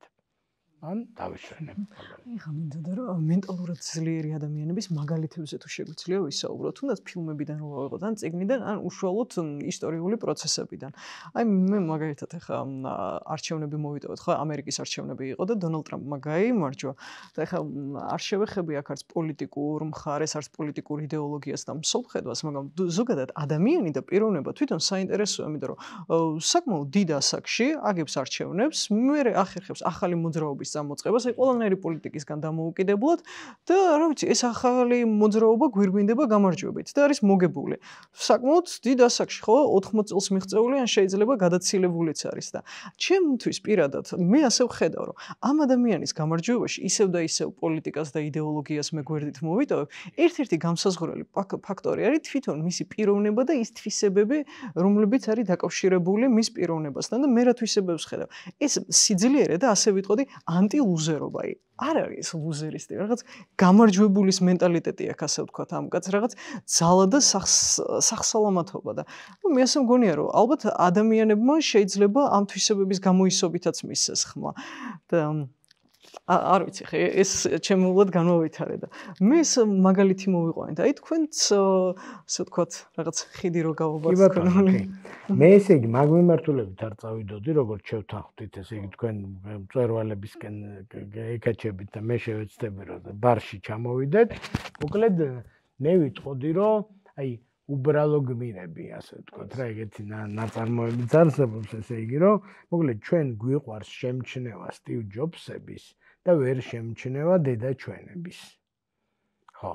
და მოკლედ ძალიან გულდასაწყვეტი იქნებოდა ჩემთვის ესე იგი და მე მგონი შენთვისაც რომ ესე იგი დედა შენი არ იყოს მაქსიაში პირობითად მე არ ვიცნობ დედა შენს მაგრამ დარწმუნებული ვარ ასე ვთქვათ რომ ის ადამიანი შეუპოვრობის მაგალითი ჩემთვის იყო დედა ჩემი იდე ჩემი და ასე შემდეგ და ჩვეულებრივი გმირები არსებობენ და მოკლედ როცა შენ ხარ სადღაც იქ სადღაც და ძალიან შორს და 3 ბიოგრაფი დაგყვება და 4 მილიარდი და 17 ისა და ამალა და ფსიქოლოგი და ფსიქოლოგის თავისი ფსიქოლოგი და ტრენერს ტრენერი და ისა მოკლედ მაკეთ არ წავიდეთ მე გთხოვთ ჩვენ იმას ველაპარაკოთ მსმენელს და უთხრათ რომ მოკლედ თქვენ გარშემო ხალხო თქვენ ცხოვრებაში ჩადებული აქვთ წვლილი კონკრეტულ ადამიანებს, რომლებიც არიან აი ამ 13-ვე პრინციპის, ასე ვთქვათ, მაგალითი რა, რომელზეც ჩვენ ვლაპარაკობთ, აი ეს 13 რამე, რასაც მენტალური ადამიანები არ აკეთებენ. კიდე ერთი რამ მინდა ვთქვა, რომ აი ლიდერობაზე ვლაპარაკობთ, acts of leadership, მოკლედ, ლიდერობა არ არის წოდება. რო აი სანდრო გალიდერდა 1995 წლის 17 დეკემბერს და მას მერე ლიდერი არ არსებობს. არსებობს ესე რომ ვაკვირდებით სანდროს დღეს და რაღაცა გააკეთა კონკრეტულ სიტუაციაში, კონკრეტულ ოთახში, კონკრეტულ ადამიანთან და შენ ამბობ აი ახლა რაც ვნახეთ, მეგობრებო ეს იყო ლიდერობა. ამიტომ და ამიტომ და ამიტომ. შემდეგ ეპიზოდში შეიძლება არალიდერულად მოიქცეს სანდრო, იმის შემდეგ ეპიზოდში, ამიტომ ამბობენ რომ ესე კი არ არის რომ შენ რო გაახვედი და გალიდერდი, აი თამსულელს ვაკვირდები და აუ როგორ გადადგა ნაბიჯი ნახეთ ტროტუარზე როგორ ავიდა, ეგრე არ არის. ის როცა მთაშია, მაშინ არის თამსულელი და ტროტუარზე შეიძლება ძლივს დადიოდეს პირობითად, ან ზარმაცი იყოს და რაღაცა, ხო? ამიტომ როგორც კი ჩვენ ვლაპარაკობთ აი ამ მენტალურად ძლიერ ადამიანებზე უნდა ვილაპარაკოთ მენტალურად ძლიერ ქმედებებზე. და ყველა ადამიანს აქვს მენტალურად ძლიერი ქმედება და თითოეულმა ჩვენგანმა, ვინც ამ ოთახში ვართ, ესე იგი ზოგი კადრში და ზოგი კადრის მიღმა, დღეს ჩაიდინეს მენტალურად ძლიერი ამბები, ასე ვთქვათ. უბრალოდ, როგორც კი სასწორი გადაწონის და მენტალურად ძლიერი ამბები საწონეზე მეტი დევს ყოველდღიურად უკვე თანდათან სულ უფრო იქით მიდის რა მაგალითად ბალიშმა უხმო ვიღაცას ვინც ჩვენ გვისმენს დღესდილას და უთხრა რომ კი დარეკა მაღვიძარა მაგრამ ცოტაც დაიძინე და იმან ბალიშს უთხრა რომ არა ბალიშო შენ მე ვერ დამარწმუნებ და ადგა და ჩაიცვა და მოკლედ ეს მენტალურად ძლიერი ადამიანი მედალი ჩამოვკიდეთ რო ყოჩახ შენ ამ ეპიზოდში დაგაკვირდით როგორ გეძახდა ბალიში ისა მე მეორე მენტალურად ძლიერ ადამიანს ესე იგი მაცივარი რომ გამოაღო იქიდან ნამცხვარმა უხმო რომ შემჭამე ნახე რა გემრიელი ვარ უხმო ეკლერმა და მან უთხრა რომ აი შეცელქო ესე იგი არ შეგჭამ იმიტომ რომ დილას თუ შაქარს შევჭამ მე თხელი დღე შაქარი უნდა ვჭამო და გამოიღო კვერცხი და შეჭამა იმას მედალი მივეცით მენტალურად ძლიერი ადამიანის მესამე ადამიანი გამოვიდა და საცობში მოხვდა და წუწუნის მაჯლაჯუნამ უთხრა რომ მოდი დაწყევლე ახლა ყველა და ყველაფერი რახან საცობში მოხვდი და ამან თქვა რომ არა მაგზით არ წავალ წუწუნის გზით ეგ სუსტი ადამიანების გზა არის ახლა გავხსნი YouTube-ის ვიდეოს ამი კვირა შენახული მაქვს მინდოდა მენახა და რა კარგია რომ საცობში მოხვდი ახლა ამ YouTube-ის ვიდეოს ვნახავ მე დამშვიდებულ დაწყნარებულ და ნეგატიურ ემოციებში კი არ წავალ პოზიტიურში წავალ ხო არ გამოუვიდა უარი უთხრეს გასაუბრებაზე კიდევ ერთი ჩვენი მაყურებელი გუშინ წინ იყო გასაუბრებაზე და უარი უთხრეს სამსახურში აყვანაზე და არაო რო უთხრეს ჯერ არა გაიგონა და თქვა რომ ნეტა რა მაქვს კიდევ დასახვეწი ნეტა რით ვერ მოვაწონე ამ ხალხს თავი და ChatGPT-ს კითხა რომ აი ესე დამიწუნეს და იმან უთხრა რომ ეს წადე ის წადე ეს მოსინჯე ის მოსინჯე და უკვე დაწყებული აქვს მუშაობა ხო ჩაღეგეც მენტალურად ძლიერი ადამიანია იმიტომ რომ თავის თავს დააბრალა თავის თავში ეძება და არა გარემოში და ასე შემდეგ ხო ამიტომ მე ვიტყოდი რომ მაგალითები არ დაგველევა ერთ დღეში და ერთ ოთახშიც კი არ დაგველევა მაგალითები, ხო? და ის რომ ვიღაცა, აი ზუსტად რომ ტრამპებზე და ჯობსებზე და ვიღაცებზე ავტობიოგრაფიების კითხვა ძალიან არ მიყვარს, რაც ზოგადად კითხვა მიყვარს, მაგრამ ავტობიოგრაფიების არა, იმიტომ რომ მხატვრული ლიტერატურა ავტობიოგრაფიები არ არის დოკუმენტური ლიტერატურა, ესე იგი მოკლედ ჩახედა თავის ავტობიოგრაფიას ტრამპმა თუ ჯობსმა და თქვა რომ ეს გამოვტოვოთ. მოდი ეს დილა არ გვინდა. და იმან უთხრა რომ ოკეი, გამოვტოვეთ და ის დილა გამოვტოვეთ და ის დილაც ხო ტრამპი იყო, ის დილაც ხო ჯობსი იყო. ესე იგი ჩვენ რედაქტირებული ისა გვაქვს, მონტაჟი გვაქვს, ხო? ეხლა მოდი ავიღოთ ყველაზე უდისციპლინო ადამიანი.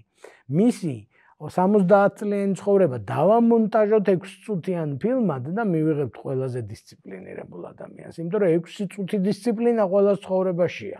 6 წუთიც არის და 46 წუთიც და სრულმეტრაჟიან ფილმსაც გადავიღებთ, უსაქმორი როგორი კაი ადამიანი როგორ გამოვიყვანოთ, ან ცუდი ტიპი როგორ გამოვიყვანოთ, კარგი.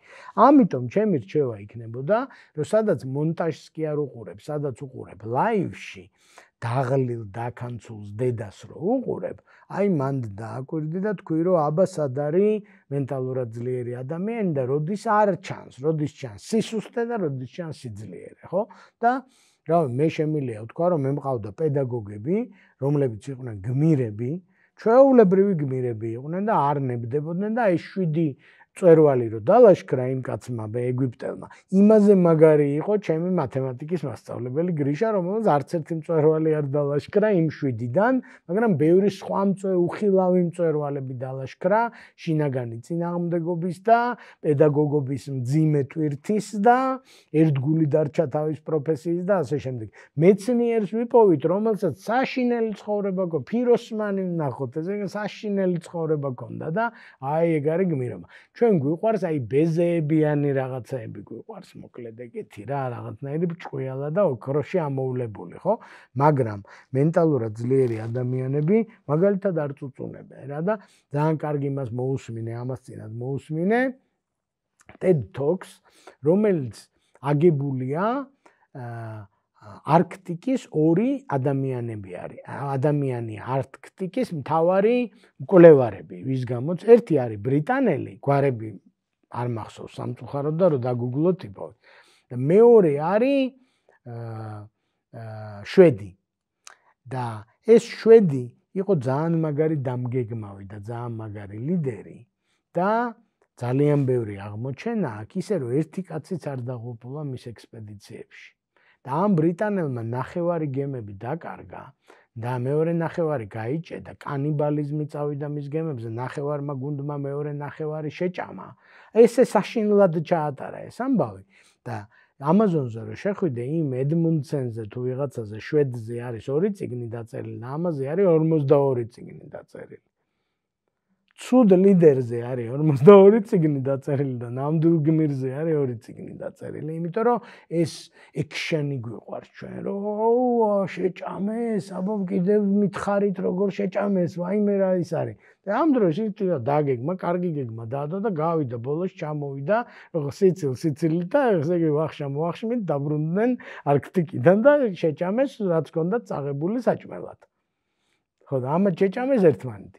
ამიტომ მოკლედ ეგ ცდუნება არ უნდა გქონდეს და ვინც ესე იგი მეკითხებიან ესე იგი 55 კილო დავიკელი მოკლედ სხვა მიღწევებთან ერთად და მეუბნებიან რომ ეხლა შენ ექსპერტი ხარ და ეხლა შენ გვასწავლე ჩვენ როგორ უნდა გავაკეთოთ და ისე. მე მეუბნები რომ ის ხო იმაზე ხო არ გიფიქრიათ რომ ჯერ მოვიმატე 55 კილო. მაგის ექსპერტიც მე ვარ. ხო? ჩემი მომატებული ზედმეტი 55 დავიკელი, ხო? ხო და არა მგონია რომ ექსპერტია ვინც გააფუჭებს საქმეს და მე თავის გაფუჭებულ საქმეს გამოასწორებს პატიოსანი ადამიანი ალბათ არის და წესიერი, იმიტომ რომ არ დატოვა გაფუჭებული საქმე, მაგრამ სუპერგმირი ის აი ვინც არასდროს არ გასუქდა და ეგ პრობლემა საერთოდ არ ქონია, ეს არის ექსპერტი. იმიტომ რომ მაგისგან გვინდა ჩვენ რომ ხალხმა ისწავლოს. ხო? იმიტომ რომ არ გაუფუჭებია საქმე, თავიდანვე უყვარდა სალათი, მე რომ იმის დიდი ყანწით ღვინოს ვსვამდი, ის სალათს ჭამდა. ხო და მოკლედ ეგ ის არის ჩვენთან ექშენის ბაიას, ხო? ამიტომ უექშენო გმირებზე მე ვიტყოდი რომ მენტალურად ძლიერი ადამიანები არიან თქვენ გარშემო ხალხი, ვინც თავის პროფესიის ერთგული დარჩა, მიუხედავად შენ პროფესორები გეყოლება ეგეთი და წარსულშიც და მომავალშიც. თქვენი ოჯახის წევრები, ვინც დარჩა თავის ოჯახის ერთგული, მიუხედავად უმძიმესი დროისა, პატრიოტები ვინც დარჩნენ, მიუხედავად იმისა, რომ ტალახი დააყარეს თავზე და მაინც პატრიოტი დარჩა და გააგრძელა ბრძოლა, ხო? ერთგული დარჩა იდეის, ერთგული დარჩა თავის ფასეულობების, მიუხედავად იმისა, რომ მის გარშემო ყველა გაგიჟდა და გადელდა და ეს მაინც დარჩა პატიოსანი, როცა ყველა იპარავდა, ეს არ იპარავდა, ხო? ეგეთი მაგალითები ვეძებოდა, ჩემი აზრით, მენტალურად ძლიერი ადამიანები გაცილებით უფრო ახლოს არიან, ვიდრე ტრამპი, ჯობსი და ისინი, თუნდაც დავით აღმაშენებელი, ხო, რომელიც ჩვენთვის ახლოს არის, მაგრამ მაგაზე ახლოს ვინც არიან, იმიტომ რომ იმადგან სწავლა უფრო ადვილია, დედისგან თუ გაქვს სასწავლი და შენი პროფესორისგან გაცილებით უფრო რეალისტურია, რომ ისწავლო აქ დაახლა დღეს და სადღაც იქიდან თუ არის მხატვრული მონტაჟებიდან სასწავლი, შეიძლება არასწორი დასკვნები გავაკეთოთ რა. კი, მესმის. აი, ერთი რამე მაინტერესებს, მე თვითონ პირადად თქვენ ხშირად ახსენებთ ხოლმე თქვენ საუბრებში ასეთ სიტყვას მაჯლაჯუნები თუ ტერმინია და ეს თქვენ გამოიგონეთ, როგორ გამოიგონეთ და რას ნიშნავს? აი, კარგია და შენ უნდა დაგესვა აუცილებლად ეს სიტყვა როგორც მეცნიერს. ეს არის საერო თარგმანი მეცნიერული სიტყვისა limiting beliefs, შემზღუდველი რწმენები. მოკლედ არის მეცნიერებაში რო ჩავხედოთ limiting beliefs არის ყველგან. ხო? ოღონდ ქართულ ეპოსში, აი საყვალპურო ეპოსში მაჯლაჯუნა არის რაღაცა, მოკლედ მთლად ეშმაკი არ არის, მთლად ბოროტი არ არის, რაღაცნაირი პატარა ეშმაკუნა არის რაღაცნაირი, რომელიც ცოტა საყვარელია და მე ამას დიდი ხანია 15 წელი იმას ვიყენებ ლექციებში და ერთ-ერთი ჩვენი ტრენინგის მონაწილემ დახატა ეს მაჯლაჯუნა, ასე ვთქვათ რა. და ძალიან საყვარელი ნახატი, ეხლა არ ვიცი ესე იგი ვიპოვი თუ არა მაჯლაჯუნას ნახატს. თუ ვიპოვი აუცილებლად გაჩვენებთ, ესე იგი შევეცდები ყოველ შემთხვევაში, ისე რომ ბევრი დრო. მოკლედ მეცნიერო ვისაც ნერვებს უშლის, ესე იგი საყვალპურო ვერსიები, ყველასთვის გვაქვს ის სკოლიოში გატანილი, რომ მაჯლაჯუნა, სადაც წაიკითხავ მაჯლაჯუნას, იგულისხმება, რომ ეს არის limiting belief. და ჩვენ მაჯლაჯუნებზე ვიდეოც გვაქვს YouTube-ზე და იქ ვამბობთ, რომ არ გამოვა. შენ თუ მოგესმა ხმა, რომ არ გამოვა, ეს არის მაჯლაჯუნა. და limiting belief-ის განმარტება ზუსტად ეგეთია, რომ limiting beliefs აქვს ერთი ამოცანა ჩვენ ტვინში, რომ თქვას რომ არ გამოვა. იქნება არ ღირს, იმიტომ რომ არ გამოვა. ხო, შენ ამბობ რომ დავალ გერმანიაში სასწავლებლად და ეგრევე გესმის რომ ერთი ამბობს რომ ამფულით არ გამოვა. მეორე ამბობს ამ გერმანულით არ გამოვა, მესამე ამბობს ამ ოჯახით არ გამოვა, მეოთხე ამბობს ამ ჯანმრთელობით არ გამოვა, მეხუთე ამ პოლიტიკური ვითარებით არ გამოვა. მოკლედ არ გამოვა არის მათი გვარი ოჯახის, ხო? და სახელები სხვადასხვა ქვიათ, როგორც ოჯახში გვარი ერთი გვაქვს და სახელი. ერთს ქვია ახლა არ გამოვა, მეორეს ქვია ჯერ არ გამოვა, მესამეს ქვია უკვე არ გამოვა, მეოთხეს ქვია ამიტომ არ ჯანმრთელობის გამო არ გამოვა და ასე შემდეგ, ხო? და ეს არის limiting beliefs და limiting beliefs ჩვენ რო ისევ გავაგრძელოთ მეცნიერულად და ჩაუღრმავდეთ რომ რატომ ყავს ეს მაჯლაჯუნები, რაღაცა სარგებელი ხო უნდა იყოს მაჯლაჯუნებში. პასუხი არის რომ ისტორიულად ეს limiting beliefs ჩვენ გვაქვს იმიტომ და ფსიქოლოგებს რო დავესესხოთ რომ შევეჩერებინეთ რისკიანი საქმეებისგან. ანუ ბებია ჩვენის ბებია მეხუთე ხარისხში თუ მეათე ხარისხში გამოქვაბულში, მოდი ბებია შენის ბებიის ბებია იყოს გამოქვაბულში რომელიც იყო. და ერთხელ თქვა რომ მე მაინტერესებს ვარსკვლავებს მინდა უყურო და ამიტომ ვაპირებ რომ ამ აღამ გავიდე გარეთ გამოქვაბულიდან და დავაკვირდე ვარსკვლავებს. და ის იყო პირველი ასტრონომი და პირველი მეცნიერი თქვენ გვარში. ხო? ოღონდ ყველა მუთხრა იმ გამოქვაბულში, რომ გარეთ თუ გახვალ ღამით, დათვის შეჭამს. ხო? ანუ ყველა მაჯლაჯუნა არის დათვის შეჭმული ბებიის ბებია. თითო ცალი. და იმან დაგვიტოვა ბოლოს დათვი რო ჭამდა, ესე იგი პატარა ჩანაწერი დაწერა, შვილო ღამე გარეთ არ გახვიდე და დატოვა. ჩვენს ისტორიულ მეხსიერებაში და ემოციების სახით არის ჩვენამდე მოსული ეს ისტორიული მეხსიერება ევოლუციური, ხო? ამიტომ უნდა ვთქვათ, რომ მაჯლაჯუნების არსებობას მაშინ როცა დათვი შეგჭამდა გარეთ თუ გახვიდოდი, ქონდა ძალიან ვალიდური თვითგადარჩენის დატვირთვა, მაგრამ ჩვენ დროში ეგეთი საფრთხიანი აღარ არის სამყარო, ხო? გერმანიაში შენ რო წასულიყავი 300 წლის წინ, სანამ ჩახვიდოდი გერმანიაში ვიღაცა მოკლავდა აუცილებლად და გაგძარცვავდა და სწავლის ფულით თუ წახვიდოდი, მით უმეტეს აქვე სადმე ახლო-მახლოში მოხდებოდა ეგ ამბავი. და ამიტომ კარგი იყო, რომ შენის ბებიამ არა მეათე ხარისხში უკვე, მესამე ხარისხში არ გადაწყვიტა გერმანიაში წასვლა. ხო? მაგრამ დღეს უკვე გერმანიაში წასვლა ეგეთი საშიში და საფრთხიანი აღარ არის, მაგრამ ის ბებია მაინც გველაპარაკება და ბაბუის ბაბუა, ხო? და ამიტომ ეს ვიპოვე სურათი და შემიძლია გაჩვენო, ეს არის მაჯლაჯუნა. ესე გამოიყურება, ძალიან მომწონს, ცოტა საყვარელია, რაღაცნაირია. ესე მე რო ლაპარაკობდი, იმან დახატა რა. და ხედავთ, თვითონაც შეშინებულია. ანუ ბოროტმოქმედი ეს არ არის. დიდი თვალე, შიშს ხო დიდი თვალები აქვს და აი ნახეთ როგორი შეშინებული იყურება და შენც ეხლა ეს რას გეტყვის? აი სამეცნიერო კვლევით საქმიანობაში ეს კარგი მრჩეველი შეიძლება თუ არა იყოს. რა ვიცი, ხო? არც ისეთი კარგი, ხო? მაგრამ შეცდომის დაშვებას თუ აპირებ, მაგალითად თუ აპირებ, რომ ენდო ვიღაცა შეგხვდა გერმანიაში კაფეში გაიცანი და გეუბნება, რომ გადმომიგზავნე შენი ნაშრომი და მე ჩემს მოსაზრებებს გაგიზიარებ. ხო? და მოკლედ რომელიღაცა მაჯლაჯუნა გაიღვიძებს და იტყვის, რომ მოპარვა არ უნდოდეს შენი სადოქტორო სი. ხო? და ეგ კარგი მაჯლაჯუნა და ეს თუ გაიღვიძა სწორ დროს იტყვი, რომ იცი რა, მოდი თეზისებს გამოგიგზავნე და მთელ ნაშრომს არ გამოგიგზავნე. ან ერთ თავს გამოგიგზავნე და შენი აზრი მითხარი, ხო? იმიტომ რომ სიფრთხილე, ხო, მაჯლაჯუნების პროფესია არ გამოვა, არ ქნა, არ გაუგზავნო, არ გაუზიარო, ბიზნეს იდეა ყველას არ მოუყვე, ყველას არ ენდოშვილო. ხო? ეგ არის მაჯლაჯუნების ისტორიული კონტექსტი და ნუ მეცნიერულ ვერსიაში limiting beliefs ქვიათ და ფოტო არა აქვს. ჩვენ გვაქვს მარტო ფოტო მაჯლაჯუნაში, მეტი არავის არ აქვს. ჩვენი ტრენინგის მონაწილის ნახელავია და აი რო შევხედე ეგრევე ვიცანი, რომ აი ზუსტად ნამდვილად ეს არის რა. ეს ის არის. ეს არის, ხო გინახავს და ის აქ არის. ამას ვთქვა. ზუსტად. კი, აი ხა მინდა ბოლოსკენ დავიცე რაცა და თქვენც აი ჩვენ საუკუნეზე მინდა ვისაუბრო და ჩვენი საუკუნისთვის საჭირო უნარებზე და ასევე ხელოვნურ ინტელექტთან ეგრეთ წოდებულ ბრჭყალებში კონკურენციაზე. აი მე მინდა მანამდე ჩემი გამოცდილებიდან რაღაცა ისტორია მოვყვე, რომ გუშინ ერთ-ერთი სტუდენტი მწერდა, რომ მინდა კონფერენციაზე გასვლაო და მოხსენების გაკეთებას ვგეგმავ პლატონის ტიმეოსიდან რაღაც გარკვეულ საკითხზე. ეხლა გონება დახშული მაქვსო და რაღაცა მომენტები მითხრა და იქნებ შენ შემომეშველო და გამახსენო ასე ვთქვათ და მე ვუთხარი ასეთი რამ. ხა შეიძლება ვიღაცა მიფიქროს, რომ არა პედაგოგიურია, მეთქი ChatGPT გამოიყენე და დაგეხმარება ეს ასე ვთქვათ brainstorming-ში, ხო? და ამით მე რისი თქმა მინდა. ადამიანმა, ხა მე პირადად ასე ვხედავ, ჯერ რა რესურსებიც არის შენ წინაშე, ინტერნეტს ავიღებთ თუ ხელოვნური ინტელექტს, ის უნდა ამოწურო და შემდეგ უნდა გადაინაცვლო უკვე პიროვნებებთან, უშუალოდ პიროვნებებთან კითხვების დასმასა და ასე დროსაც შენ უფრო მეტად დაინახავ და დააფასე პიროვნულ პერსპექტივას და ხედვას.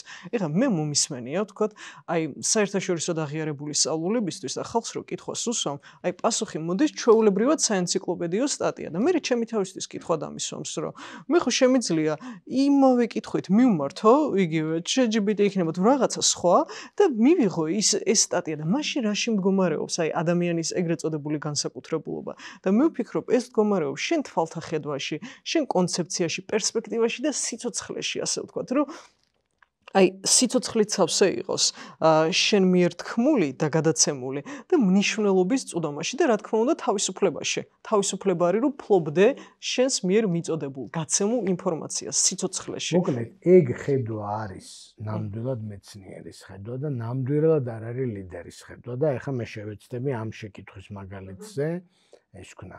მოკლედ, მე თუ შემიძლია რომ დაურეკო ჩემ ნაცნობს, ტელეფონი ავიღო, დაურეკო ჩემ ნაცნობს და რომ მივალ სადღაც თეატრში, გააღონ კარი და შევიდე და ყველაზე კარგ სკამზე დავждე და ყველაზე კარგ წარმოდგენას ვუყურო. და არსებობს კიდე მეორე გზა ტრადიციული, რომ მე უნდა მივიდე სალაროში, ჩავდგე რიგში, ფული გადავიხადო, რა ბილეთიც იქნება იმას ვიყიდი და ასე შემდეგ. მოკლედ, არსებობს მოსაზრება და მეცნიერისთვის, რომელიც არის მკვლევარი, ცხადია, რომ სწორი არის, რომ უნდა მოიკულიო, ასე ვთქვათ და მეორადი კვლევა ქვია, ხო, მაგას რომ ვიღაცის კვლევა თუ უკვე არსებობს და გამოქვეყნებულია ChatGPT-ის დახმარებით თუ იმით ბიბლიოთეკაში თუ ონლაინ თუ ოფლაინ უნდა ისხნა. მეორე მხრივ, ვინც დიდი რამე შექმნა ერთ ცხოვრებაში, ხო? ესე იგი, წარმოიდგინეთ ახლა რომ დავით აღმაშენებელს ეუბნებით მაგას და ეუბნებით რომ რა წესია ეს 100,000 კაცს რომ მოუყარე თავი კაცო. ჯერ შენ გებრძოლა პირველ ყიზილბაშთან, მერე მეორე ყიზილბაშთან, მერე მესამე ეს დელეგირება ბრძოლის და სიკვდილის დელეგირება რა იყო ვერ გავიგე. და ის გაგცემს პასუხს თუ გაგცემს რომ არ გამომივიდო და ეგრე არ კეთდება დიდი საქმე, რომელიც არის 100,000 კაციანი, კეთდება 100,000 კაცის ხელით.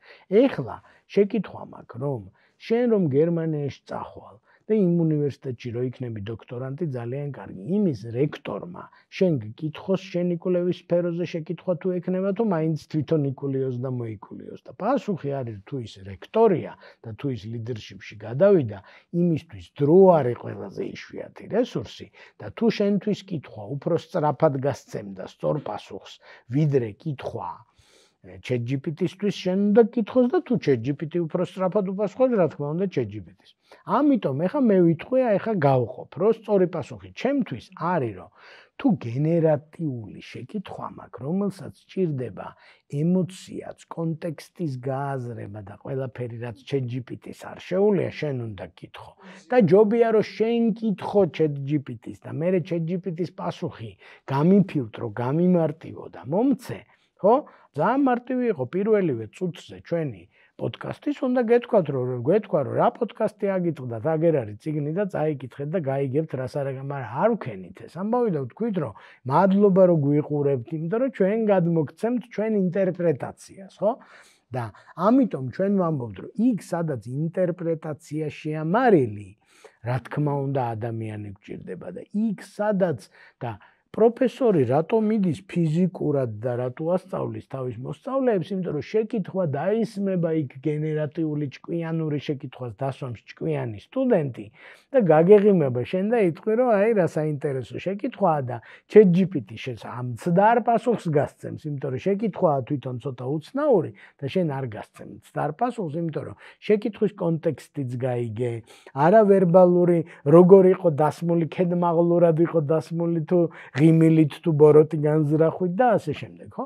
ამიტომ ჩვენ ვამბობთ, რომ რასაც ChatGPT შენზე უკეთესად აკეთებს, ნამდვილად ChatGPT-ს უნდა ვაკეთებინოთ, ოღონდ ხანდახან ლიდერშიპში ჩვენ ვამბობთ, რომ შენი ხელით გაკეთებული საქმე არის გაფუჭებული საქმე.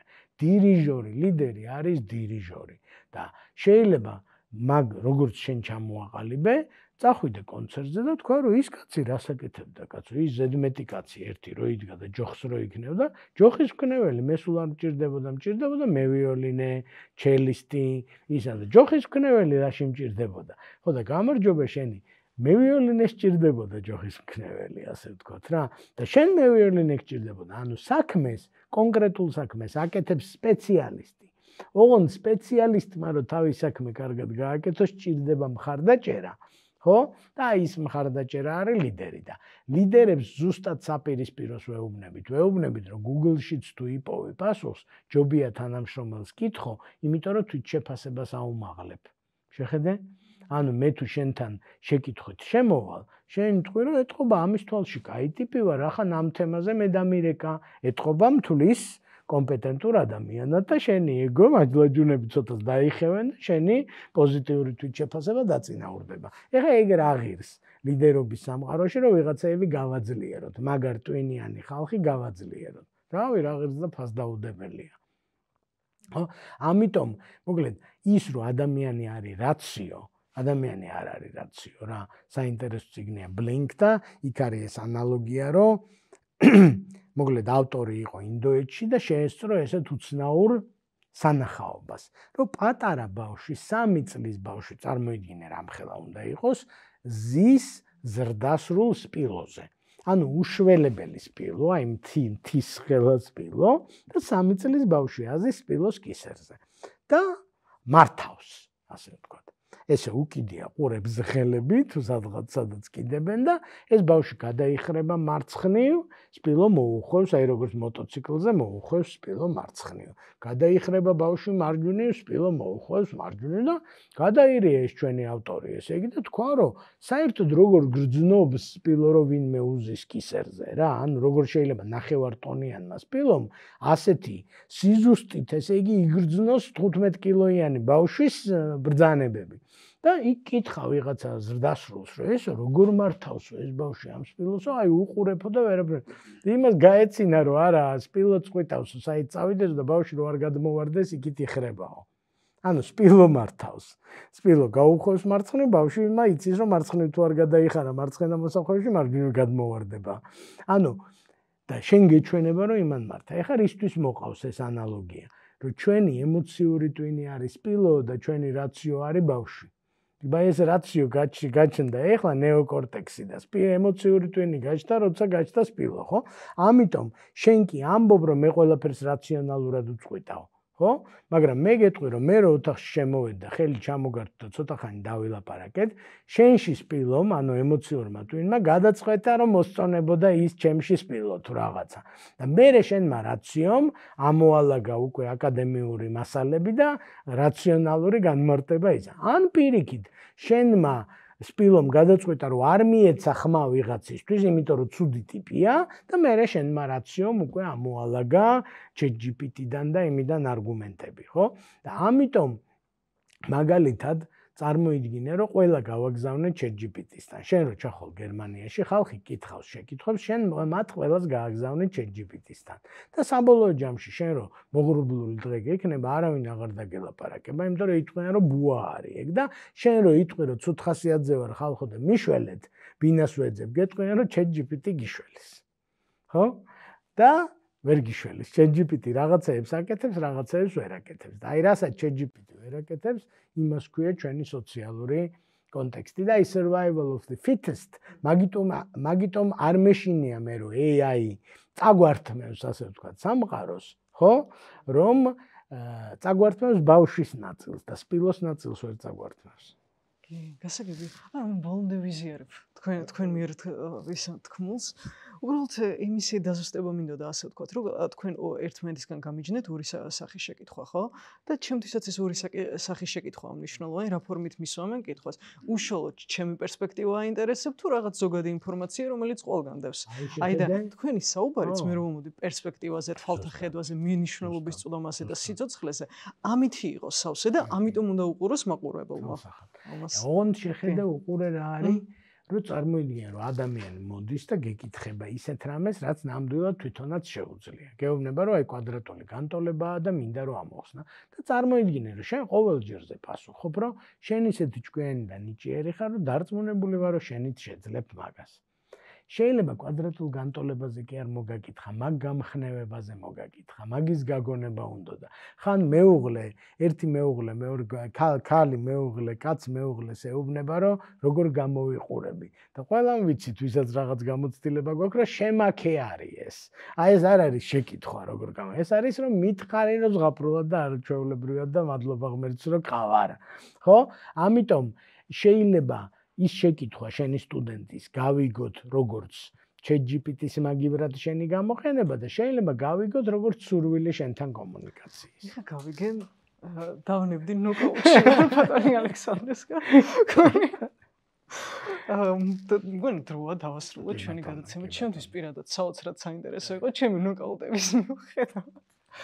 და მაყურებელს ვეტყვი რომ დღეს ჩვენ საუბრობდით მენტალურად ძლიერ ადამიანებზე. ჩვენი სტუმარი იყო ტრენერი მწვრთნელი ბატონი ალექსანდრე ჯეჯელოვა. იმედი მაქვს მაყურებელმაც თავისი წილი წვრთნა გარკვეულწილად მიიღო და მე შემდეგ გადაცემამდე და შემდეგ შეხვედრამდე გემშვიდობებით. გმადლობთ თქვენ კიდევ ერთხელ. მადლობა და 13 ჩვენ არ ჩამოგვითვლია და ვიდეო არის 13 რამ რასაც მენტალურად ძლიერი ადამიანები არ აკეთებენ და შეუძლიათ ვისაც 13 აინტერესებს იქ ნახონ 13-ვე. ჩემი მხრიდანაც სრული რეკომენდაცია ნანახი მოგსტავთ.